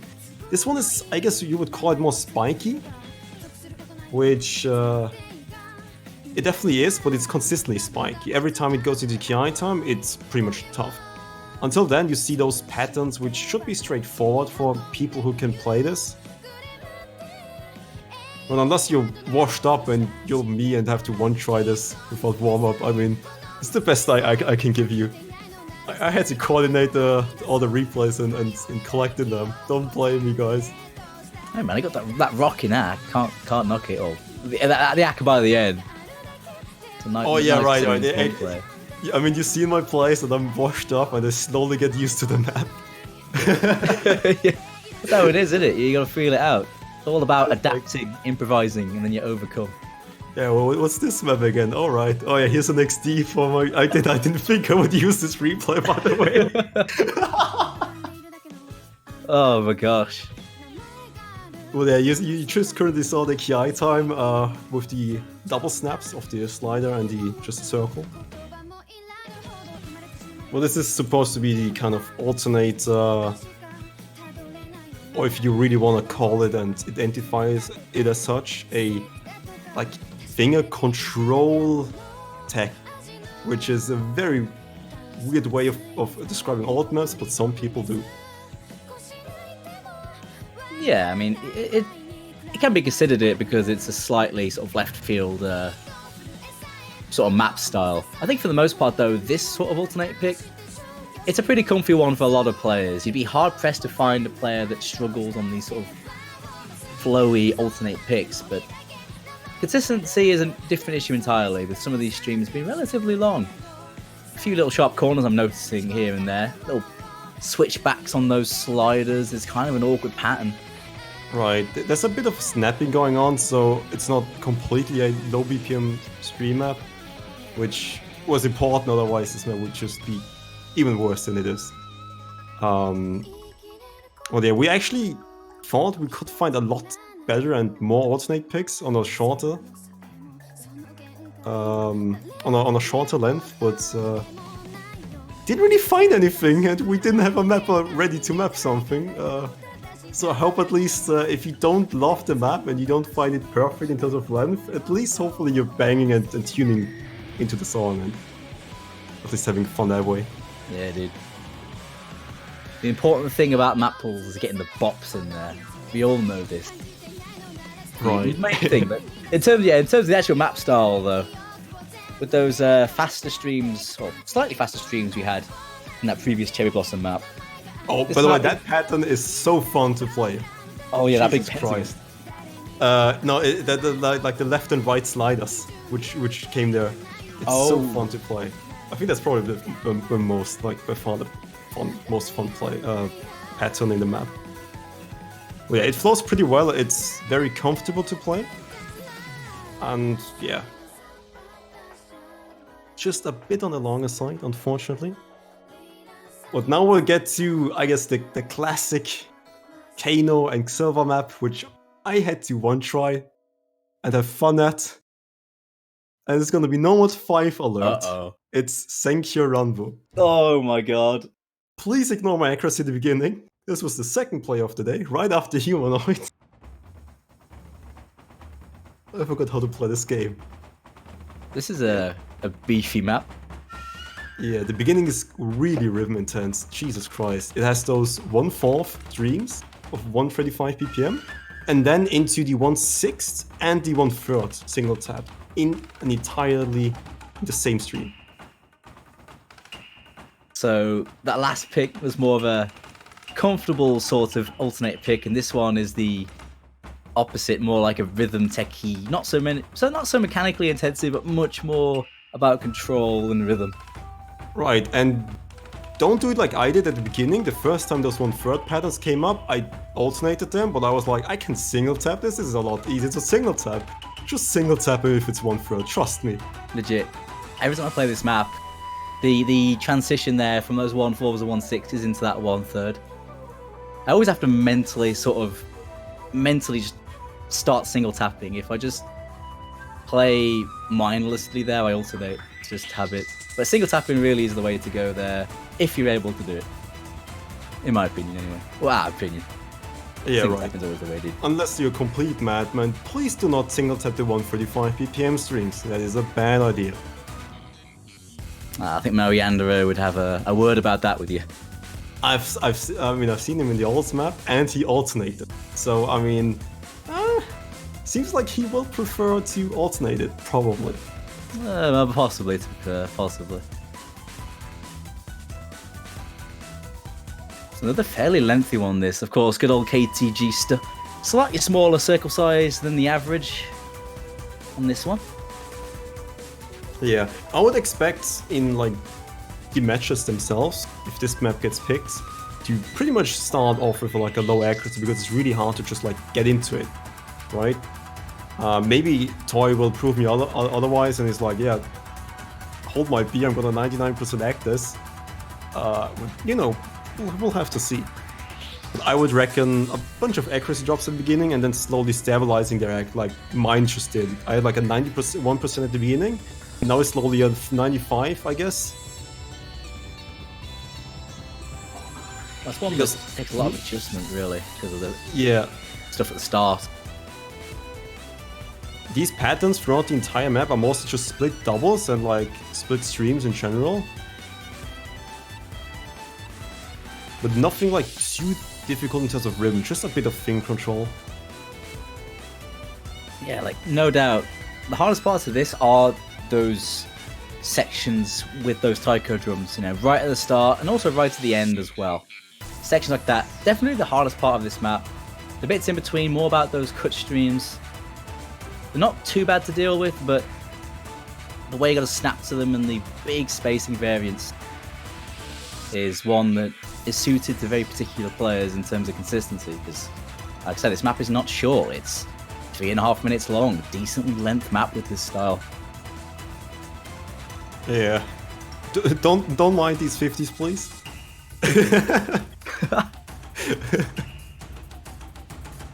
Old man gaming here. Very old fingers. You Can't should have keep just up. single tapped them, dude. Exactly. It all would have been fine. Nice number of the beast, though. Oh, nice. Yeah. I mean, totally on purpose, right? And now we've got another Doomsday replay. It's gonna be Hidden One. It's gonna be Hatsune Miku Shinsekai. I guess this is the closest you can really get to anime, I think, in this round in terms of song choice. Yeah, Miku's it's pretty anime. I'm sure there was an anime involving Miku at some point. Oh, look at those sliders. They spell out new, and now it's probably a word. You see Oh. that?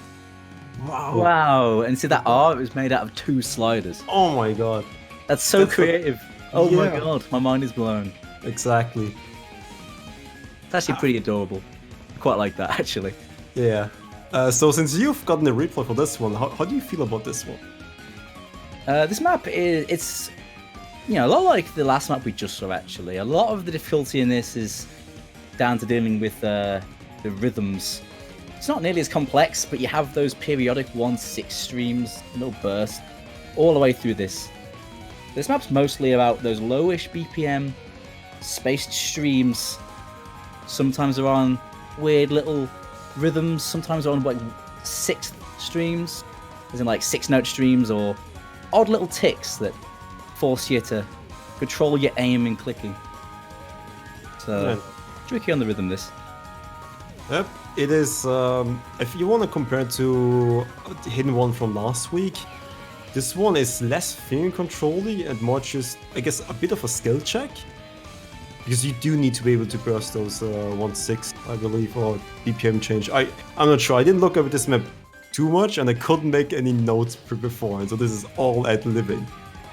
Yeah, they are 1/6. It's the Okay. bursts are definitely 1/6. So you're looking at what? If you wanted to put it in equivalents for 1/4 streams, you'd be looking at, it'd be play like a 240? 244. Yeah, 244. Just Yeah. over 240. 245. So they're not massively fast, but they're not slow by any means. Exactly. If you are the finger control type of person, Nomad 5 is your bet, right? This one is a mix of a stream pick and the burst, obviously.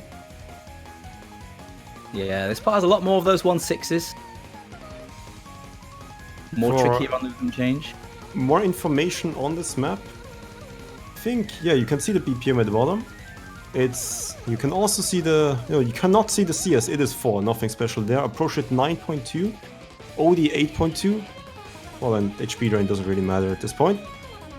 Unless you choose not to use no fail. For that reason, if HP drain becomes a problem for you, that's not my problem. I was gonna say, if you're not taking no fail and you fail, then I don't know what I could do for you, buddy. Exactly. That's like a proper ballsy move. I mean, early rounds, I can't see too many people failing. This map has a bit of a slow part at the end you can revive on, so I can't see anyone really dying on this map. But yeah, it's because of those space streams. Hidden always makes those harder. Hidden streams and rhythm change all the way through this map. Just over 3 minutes too. Fairly lengthy one. Yeah, and now we finally get to the shorter maps, and this is Onoken Quinine? I think we called it Quinine when we talked about the map internally. It is one of the shorter maps, 146 is its length. It's a map by Matrix. It's a brush at 8. One thing I'm a bit sad about is that the ending is definitely a bit of a spike. Oh yeah, a little bit with those patterns, yeah. Oh, we should mention as well, the last map's AR, it's AR 9.2. It's just over 9. It's fairly comfortable AR for Hidden. Didn't actually mention that. Yeah, and thank you to Ventus for also coming in there at the last second and getting some replays in. Hell yeah. Good old Ventus. He was known as Sauroxus last year in OWC. He's known for his hard rock, but he's very solid on his AR8 hidden as well. With a very nice player. Yeah. Also, if Matrix sees this map, please keep on mapping approach at 8, but try to not make him too spiky. Thank you a lot. Put that out there, dude. Just putting it out, it just, you know, would be really helpful. This map, it's not an old map, but it's definitely heavily inspired by mappers like Suka. Things like that, lots of linears, lots of low spacing streams with little steps in them, especially during this chorus. Yeah, the star rating mostly comes from the jumps at the ending right now. That's pretty much where the 5.4 stars really come from. Yeah, of course. You're looking at AR8, star rating never tells you too much. This map full of weird little streams and nasty linear aim shapes to catch you out on AR8. And because it's AR8, we're probably going to see it once a week if we're lucky. Yeah, we're not gonna see it from Germany though. No, I don't think Germany's going to pick this. And now we'll get into the hard rocks. And we've got our next specialist, which is Beast Troll. Literally stopping his stream just so he can help out getting replays for us. Very Absolute MVP, dude.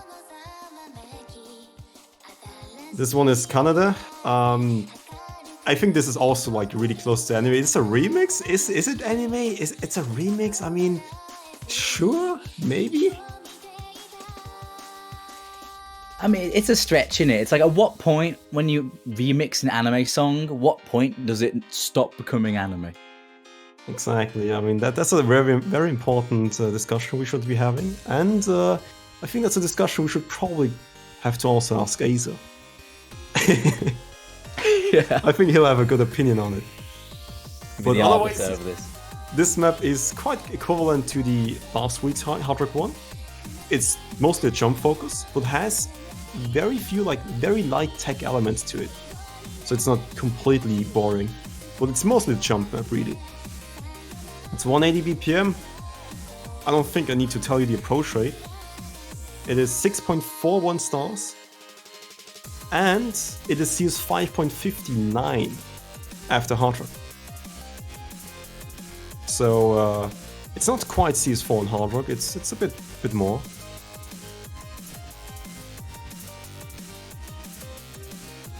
So yeah, it's slightly smaller circle size than usual. You do see a lot of these sort of modern maps that have, you know, a CS 4.2 or 4.3 base. You do see this a lot.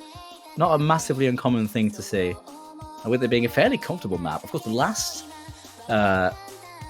Amy Hard Rock we had was a bit more of a sort of weirder, older one. This map, more pushing the sort of modern style, would be more comfortable for many of the players, I'd feel.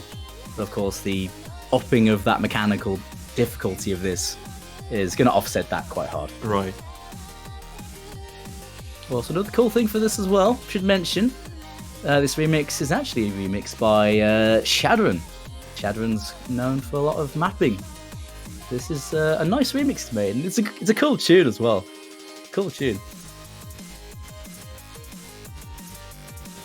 Yeah, you see those slightly very light tech patterns. I mean, doubles on a slider, maybe one bit of snapping.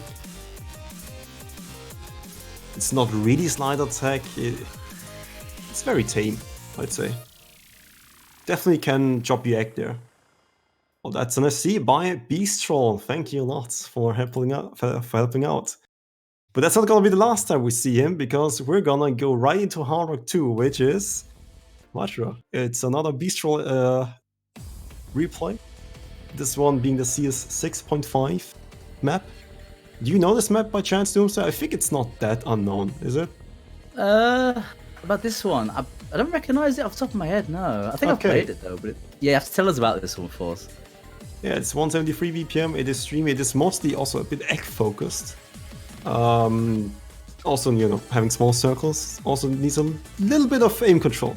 You see that those streams, it's definitely a little bit on the techie side, but it's mostly like streams and aim control, really. Accuracy is gonna be a problem slightly at the ending too. The ending has a very interesting ribbon. to say the least. It also has a 1/3 part, which is coming pretty much right now, yeah. Yeah, he's 1/3 with that high OD and small circle size as well. A lot of precision required for those. They're really some fairly comfortable aim shapes. You know, you have those triples following the rhythm, so they're fairly intuitive.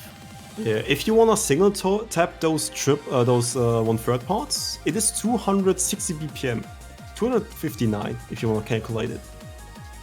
It is in the realm of being single tappable, but maybe it's just a lot easier to just alternate them and lose accuracy and just get over with it, just FC it.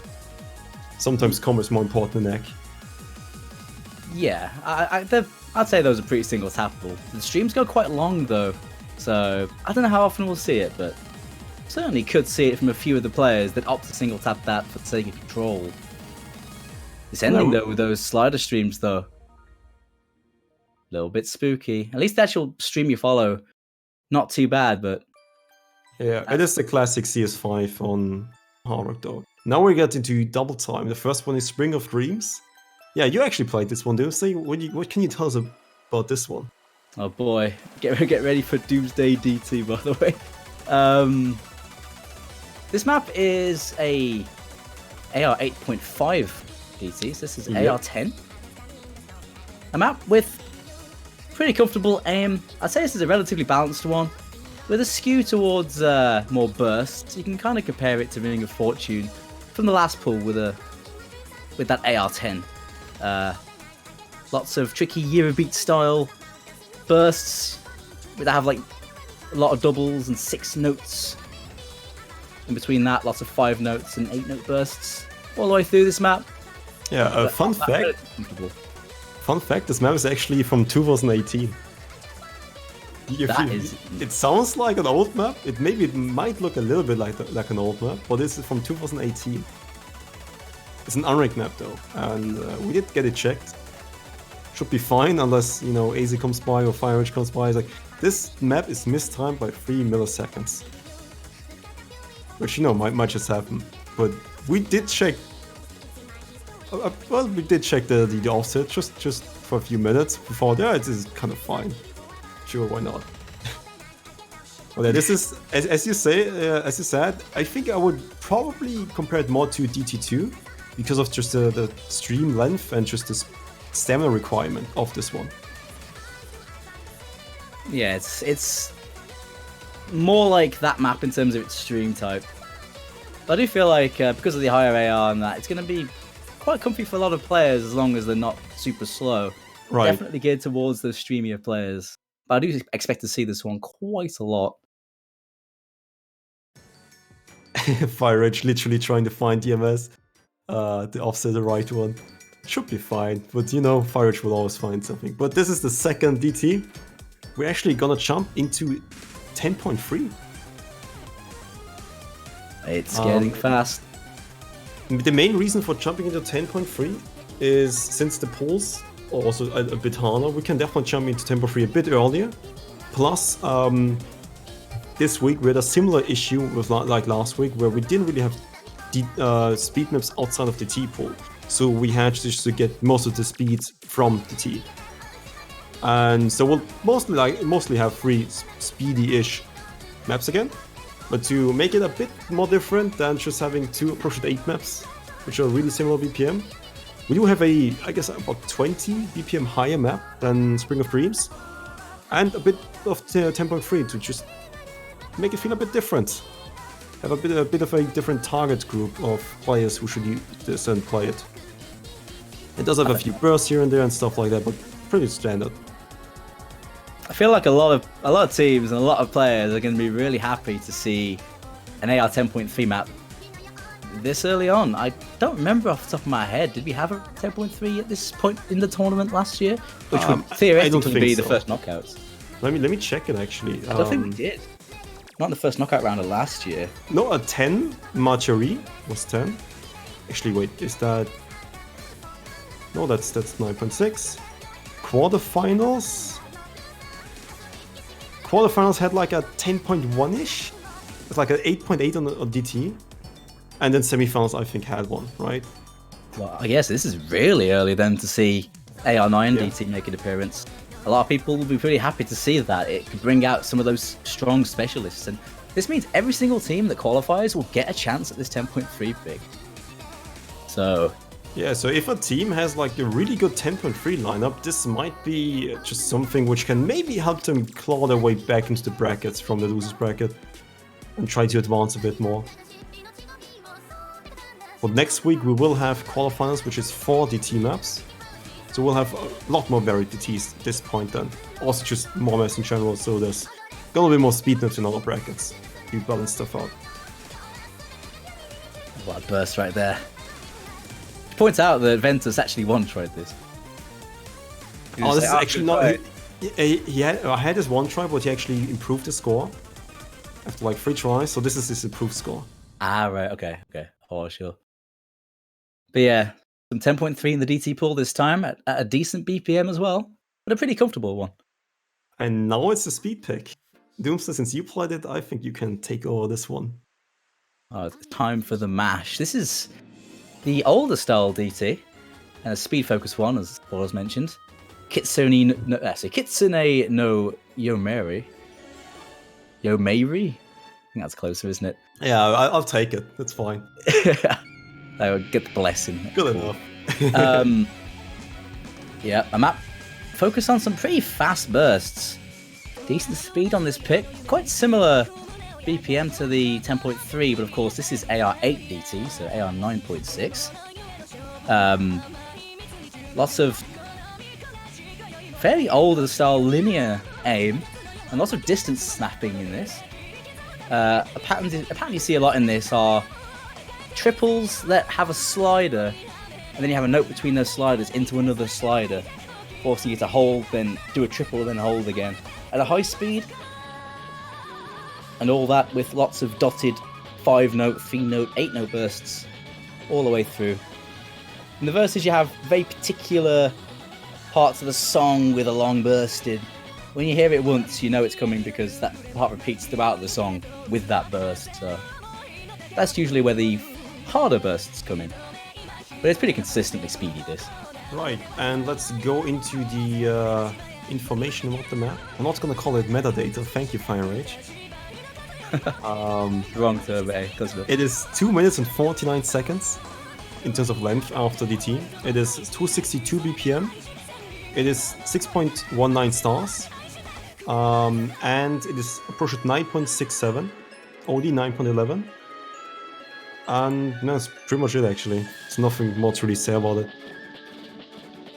Yeah, it's got that usual sort of baseline DT stats. You don't really see ARs go below AR8 in DT. At least very, very rarely. So this is perfectly comfortable for the players, but it is quite dense. The reading is quite dense on this, and with the sort of weirder patterns this map has, there's a little bit of a reading element. You do need to be careful to snap to some of these patterns and deal with them well, but it's not really an aim map, this. Or not much aim to this at all, compared to the other two DTs we have. I think the streams are slightly double tappable. I think you can cheese them, definitely, but you're obviously gonna get quite the accuracy reduction for that one. Yeah, it's doable though, if push comes to shove, but if you Like happen to put in a Badu? player with double taps, that's... I mean, to be fair, Badu is like, he's the master at comboing this stuff double tap. Right. But we'll see. Alright, and now we get to the free mods. It's Negarin, a bunch of samples played consecutively. Well, it's not wrong. Title's accurate. It is map set by Mao. And this one is 2 minutes 51 seconds long, 215 BPM. CS 4.2, approach at 9 flat. And OD8. 5.74 stars. After hard rock, it's 6.29. This one is kind of the same, or like in the same spirit of Dallas map last week. But this one doesn't feature any streams. This one is just flow aim. So Hidden definitely has to pay attention, because flow aim on Hidden on 215 BPM approach 9 flat. That's a respectable density. I would expect definitely more hard rocks from just the general population, but I can expect one or two. Well, I wouldn't. Well, we have to see hidden, obviously, but like extra hiddens, I'm not too sure about seeing more than one hidden on this. Nah, that's it. This is definitely a Hard Rock favorite map. It's so much easier with Hard Rock than it is with Hidden, just because the disgusting amount of linears in this take a lot of control. Even though there isn't, it's not really a speed map, there are quite a few little bursts, and at the end of the sort of sections of the map before a break, you have like an 8-note one. I mean, it's a little bit, and of course, with Hidden, you gotta be mindful of those. They're not really spaced to the point where Hidden becomes massively difficult on the streams, particularly, though. Right. Also, thanks for Ventus on playing this. By the way, most maps or just plays on this pool are probably like one tries. So, we don't have too many wonderful like SS plays this time around, but Silver just flexes on all on Twitch chat. But we do have replays, and that's cool, right? We made it. The Just replays exist. And they didn't exist a while ago. They didn't exist like an hour before for the showcase, that's one thing I can tell you.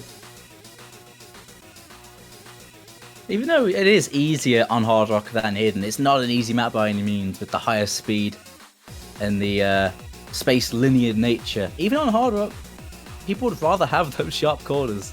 You really got to stop at the start on this small circle size.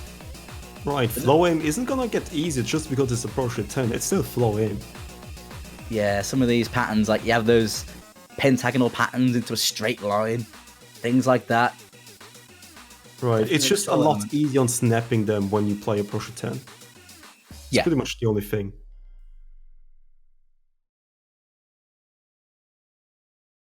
So Alright, there's a lot of those hidden Hard Rocks, but players do have to play it hidden. They'll have to deal with it. and this is the second free mod, which is List Triangle Immortal Philosophy. A map by Johnson, Evil Elvis. Let's just call him Evil Elvis. I prefer that name a lot more. It goes by many names. Yeah, he goes by many names over the years, but it's Evil Elvis. This one has a bit of a build-up. It is on the longer side with 4 minutes. The stream actually shows the right metadata this time. Yep, 4 minutes 15 seconds as you can see. 188 BPM. Approach at 9 flat, OD8. CS4. Pretty standard, but like the approach at 8 being 9 flat is a bit interesting, I guess, for being a rather modern map.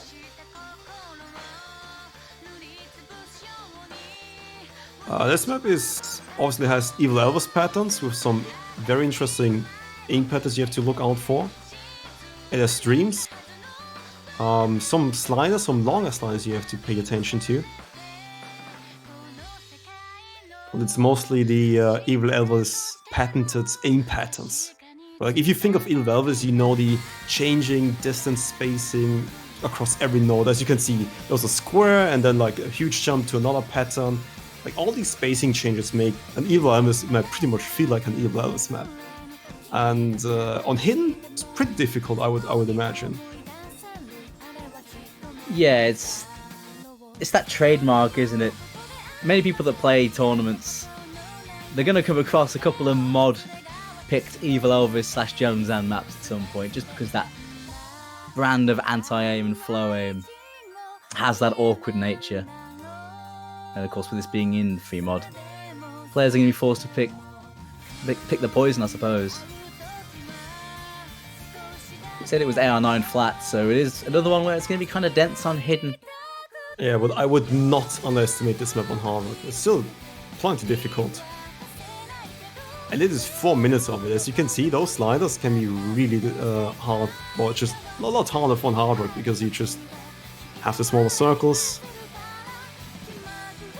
Hidden is a lot more comfortable in terms of just the difficulty, but obviously the reading aspect is going to be a big thing. Yeah, I was just watching some of those aim shapes during that chorus. Like, I'm not familiar with this map going into it. Oh, there was some really nasty sort of doubles in like a circular pattern.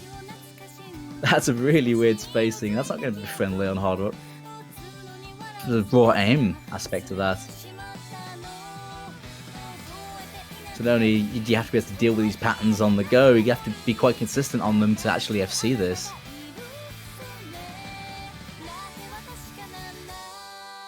Yeah, you see that spacing on that stream, definitely on the harder side for Hard Rock. Hidden is a bit more comfortable there, but obviously Hidden will be a 188 BPM approach at 9 flat stream. If you see Hard Rock, it's mostly due to comfort, as in both Hard Rocks, also like same kind of situation as last last week. It hasn't been that long, I mean, come on.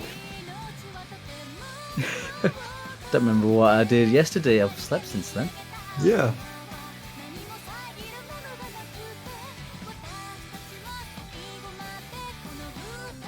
I do wonder how popular this map's gonna be next week. Because regardless of the mod you take, quite a nasty one, but on the same token, those harder parts seem to be bookended by some relatively comfortable verse sections. The verses do have those patterns in, but not quite as badly as the choruses do. I wonder how the players will take to this. This is a map I would imagine to be on the more unpopular side. This is a map you probably pick if you have no clue what else to pick and you just want to throw a wrench in the way.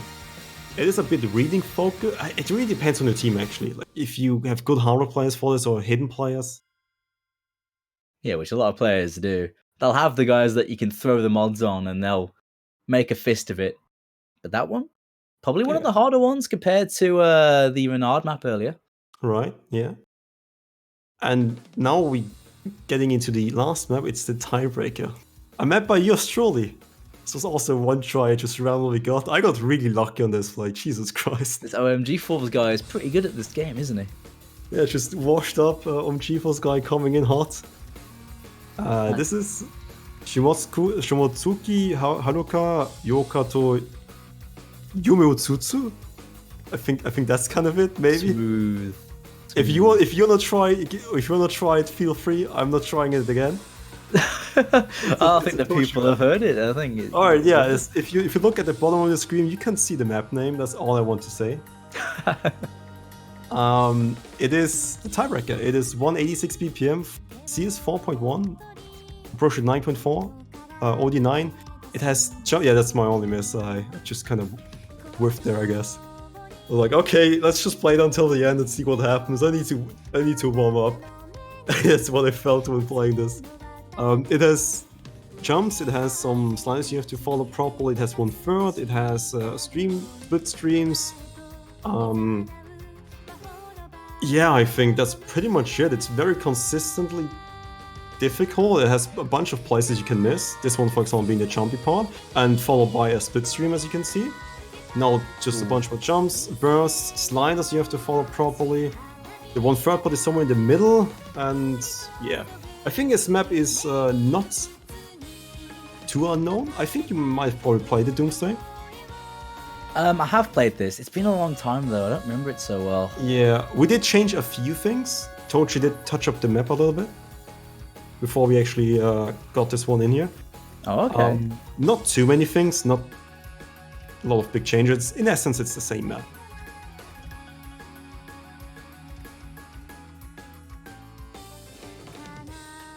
Having those split streams and those cut streams in a tiebreaker is always kind of a scary thing.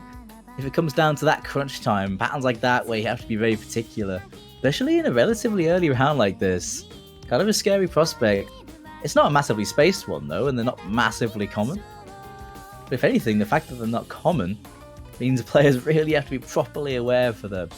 That could cause a lot of breaks.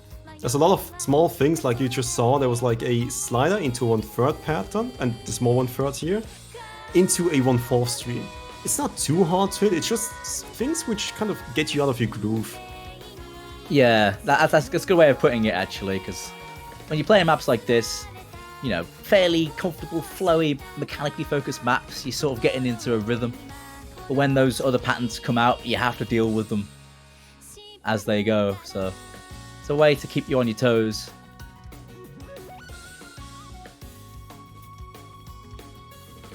Slightly higher OD as well, with it being OD9. Relatively tight timing windows that could bring out the ACK issues. very possible considering the situation this map could be played in, where people are going to be frantically holding combo for the sake of losing ACK maybe at times. Yeah, we're gonna see a 1/3 pot pretty soon. So just keep your eyes open for that one. Oh, 1/3. Oh dear. Soon TM. Oh yeah, that was Oh, that's another one. Oh my god.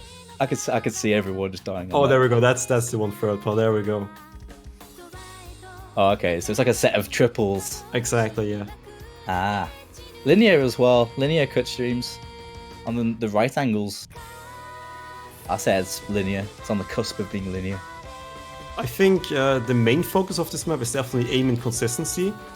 With like slight tech elements, you just have to master split streams and not be too bad at 1/3. I mean, you can maybe cheese them if you like overstream hard, but if you're that nervous in the tiebreaker situation and you're like, I can't play 1/3 properly, that's a very unfortunate situation you're in, and chances are you're probably gonna miss.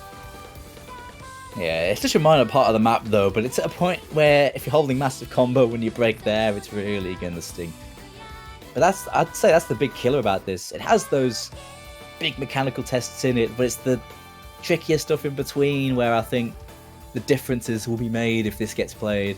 Of course, we didn't see the last tiebreaker, sadly, but round 2, and this one I'd say is, well, I mean, obviously, a much scarier map, not only in mechanics, but in gimmicks too, than Squattress was. Right. And this one's a lot more consistently difficult than Squattress. Yeah, it doesn't have the big slow part in it like that does. Right. Well, hopefully we get to see it next week. That's my message to you guys. Nice. It was just, I thought it was a nice one try. Got pretty lucky there, I guess. Yeah, it was a nice combo in the end, actually. It was a solid play, dude. That's your warm-up play. Yes, this is my warm play. See you afterwards. This guy should be playing for Austria, man. What? Ah, yeah, gotta get in there, make the pulls, and then swap in for Austria. Yeah, dude. Gotta get that badge somehow, right? Gotta sneak it in. But there we go. That is the round of 16 pool. That is the set of maps that the competitors will be playing in the OC World Cup next weekend. And of course, everyone will be. Anyone that lost today or yesterday will be playing again. They'll be fighting in the losers bracket. We will see everyone. And a really good set of matches await us then, of course. They are all locked in. I guess we can quickly go over them. What we're going to be seeing next week. Alright, I think we also have a schedule for next week already. Oh, do we? Oh, I think we do, yeah. Unless we... I think in general, like, the schedule is kind of already done, but maybe there's gonna be some more proofing of it, if it's fine. Well, yeah, looking at the matchups, you can see on the left side of the bracket, USA versus France. It's gonna be an uphill battle for France, and the USA obviously coming in hot as a just pretty much world champion for quite a few years already. It's gonna be an uphill battle, and we'll see how they perform on the next pool. Yeah, no doubt. France will be taken into that match with their tails up after taking out a very informed Sweden. But no doubt, they're really going to have to do something special to take out the USA. But they really do have the players for it. Very strong team, France, on their day. I wonder if they can keep their positive progress up. Next also, we have Australia versus Korea, which is, I think, going to be a really hype match. I think that's going to be really interesting to watch. Yeah, that's going to be super closely matched, I think. Both those guys with dominant victories. Clash heads. A resurgent South Korea. Looking really strong this year. Stronger than the last couple of years. Against an Australia who is better than they've ever been. It's going to be a corker, that match. Followed by Canada versus Indonesia. I think this one's has quite a... I think it has a clear-cut favorite in Canada, which is obviously the 4th seed, I think, coming in. Indonesia more in the middle of the pack. but it can be close. Depends on how the people will perform on the day. And I didn't see the Canada versus Czech Republic match, so I don't know how well Ace and Co performed. I mean, with the form they've been on, though, considering they had a really good result against the Czech Republic, going up against a team like Indonesia, I imagine they'll fancy their chances, but Indonesia will as well.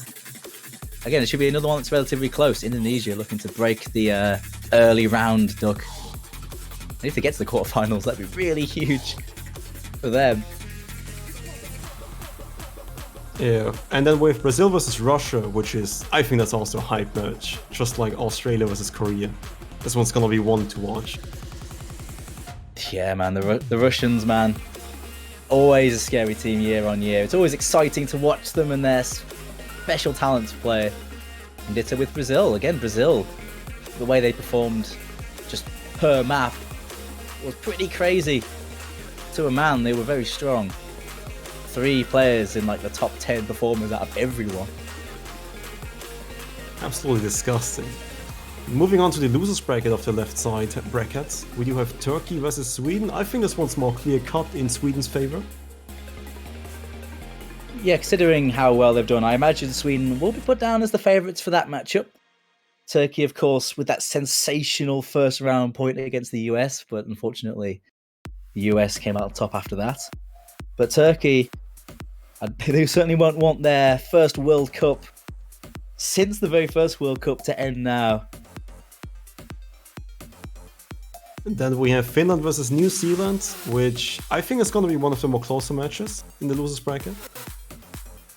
Yeah, absolutely. New Zealand have some very high-ranked players in their squad, and this Finland side, they might be missing a couple of their known names, but with the likes of Friesd in their team, they have those players as well. It could be a battle between those strong individual talents next week, especially on some of these weirder maps in this pool. Again, yeah, an interesting matchup that should be really close on paper. Right, with Italy versus Czech Republic, I think Italy is definitely favored for this one. I'd say so as well, but of course, Czech Republic, they went up against a very strong Canada side. But Italy almost managing to progress against Indonesia. That matchup, of course, should be... There's a lot of variables that will have to come together to make that matchup go one way or the other. But on paper, Italy will be feeling confident, but the Czech Republics ain't going to make it easy for them. Austria versus Belgium, I think Austria's slightly favored to win it. What could also maybe end up being a closer match. Yeah, it should be. Also, I just realised I said Czech Republics. I can English. The Czechs will make it difficult for them. Austria and Belgium. Another one that should be quite close on paper. I mean, I can imagine you've got your mind set on going one way, but I think that one's going to be a really good match. I think Belgium are a pretty underrated team, and they came up against a impervious Brazilian team. Right. So I don't know which way that's going to go. Could go either way, but both teams will be looking at that match as one they could win. On the right side, and on the right hand side of the bracket, we do have Great Britain or the UK versus Hong Kong. Is it? Yeah. It's Hong Kong, yeah. I'm not used to seeing HKG for Hong Kong, but it's Hong Kong. Yeah, so the abbreviations. Honestly, that Hong Kong and Norway match was a big surprise for me. I was surprised how dominant they were in that match, but props to them. They're always the perennial underdogs that always punch above their weight. It's been a couple of years since the UK have faced Hong Kong, but I imagine the UK will be looking at that as a match they should be progressing from. Right. But Hong Kong, they never make it easy for anyone. I think that match is definitely a match with a clear favorite, mostly because of how the brackets have been constructed. If you mirror both sides, you see the US versus France is also like kind of the same level of match as UK versus Hong Kong is. It's a really high seed against a middle of the pack seed. And when we look at the next match, which is Taiwan versus Netherlands, this is like 2 middle of the pack seeds coming from the round of 32 in the round of 16 winners bracket and being really close to each other. So it's like every second match is kind of closer. Yeah, that's true. I mean, the way that the seeds work out means we have, the brackets panning out in different ways, but hey, we'll see how it goes next week. I can't imagine Hong Kong will just go lay down for a team like the UK. They've been competitive against them before. I'm curious to see how they'll be next week. Right, Poland versus Romania. That's gonna be interesting to see. Badu. Oh goodness, I was on the wrong thing. Sorry. Oh, on the wrong wavelength. Carry on. No. We pretty much had Taiwan versus Netherlands behind us. Poland Yeah. versus Romania this time around. I mean, Badu, can he carry against Poland? I am not too sure though. Poland has a lot of powerhouses. They do have a lot of powerhouses, and the maps are starting to get quite difficult. Now I'm on the right track. Apologies for that. But honestly, Romania, in terms of their first four, I don't want to sound like an old man, but it kind of reminds me of the front four we had in the UK in 2013. Oh, right, we were yeah. low seed, but we kept beating top seeds. Romania right now really reminds me of that. Their front four is terrifying. And if Badu keeps being Badu, I don't know what's going to happen. Poland are super strong, and they looked much stronger, of course, against Spain. But I still think that there could be some upset potential there in this rematch, I would not be surprised if that goes to the wire. And next we have Germany versus China, which I think we already talked about shortly or briefly. Germany has some clear weaknesses in hidden, but otherwise huge strengths in everything else. Like we saw them dominate on double time, half rocket, no more. I think China can get some points off of Germany, but I don't think China will really take it. I think Germany will take that match. Yeah, if they play like this, I can't see China surpassing them.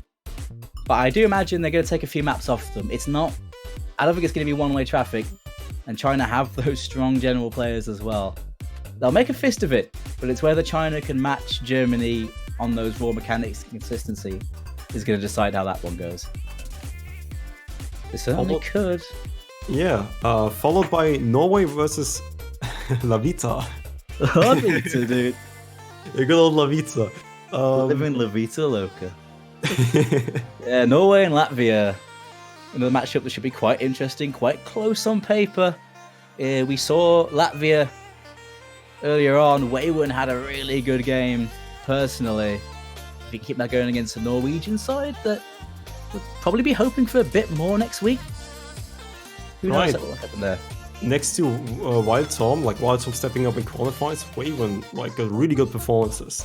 If just the entire team could perform on the same day, I think they can get really far. At least in the losers bracket, as far as it's looking. They definitely do have an opponent in Norway, but I think it is beatable. But I think Norway still has a little bit of an advantage. Yeah, I think they have a more complete team, but we'll see how they go next week when they'll match up. It should be an interesting match for sure to see how those two are prepared. Followed by Singapore versus Denmark. Singapore versus that's a cool one. Denmark's an exciting team, man, but they did find themselves losing their match. And Singapore as well, team that they got through the groups last week. They're definitely making some progress. They were looking to bump that up this time, and I don't think they're going to be too afraid of Denmark. But Denmark are a perennially overachieving team. They always do well. Oh yeah, I remember one time they just kind of kicked Austria out of the groups, which were expected to come out of groups in I think 2 years ago. Definitely do not underestimate them, even if they're low seeded. But I think this is going to be one of the closer matches in the losers bracket. Tiebreaker, please. Can we see one? If it's going to happen, I think that's one of the candidates for a tiebreaker. Possibly. Right, and now the tiebreaker being what it is, I think a lot more fitting. Definitely want to see a few tiebreaks here and there. Oh, Spain versus Japan. Ooh, that one's a tough one. Japan is pretty strong, but Spain also has some interesting players. Yeah, Spain made a good account of themselves against Poland. They did inevitably go down, but they had a good go at it, and they'll be facing Japan with their performance and thinking, yeah, it's maybe for sure. But Japan has been highly rated by a lot of people, and certainly if Japan go out at that stage, it would be a massive surprise. But Spain will be looking to try and make something happen there and keep their good performance up. And then we have Mexico versus. Can you please pronounce this country's name? Thank you, Doomsday. It's Chile. Thank you a lot. I don't want to even take the risk. It's all good, man. This is what I'm here. I do I'm not here to want back to take you the up. risk. I think this is also one of the closer matches, to be honest. I'm actually really excited about that matchup because it's got that banter potential. It's the Americas derby, Central America, South America, Mexico, Chile. It's also a type of match you never see, because in group stages you always have like a low and unseeded team, and unseeded teams never meet each other, ever, actually. Yeah, it's kind of rare, yeah. It takes a few uncommon circumstances to make that happen, but Yeah. with the new format gives us some new stuff here in OWC 2019, and I'm glad we have this matchup. I mean, one of those teams can go through, and yeah, even with the whole, America's derby going on, that should be a close match, as you mentioned. They're very comparable in terms of their own abilities. Should be an interesting one for sure to watch. Right, some more closer matches in the earlier rounds of the tournament, with some of the weaker teams facing off. Definitely will be quite interesting, because usually round of 16, the first round was always like storms all around. But now we got most of the, I guess, one-sided matches out. We still see a few, but I think they're like half every round. Yeah, definitely the way things are panned out. It's going to be much harder for those guys on the pick'ems to try and figure this one out. But once the chips are on the table and everything's laid out, once the players are ready, we'll see how it pans out next week. Alright, and I think that wraps up this week's stream. I think on behalf of all the OWC staff, the referees, the commentators, I want to thank you guys for watching. And see you next time. See you next week. Have a good one, guys. Thanks for watching. Goodbye.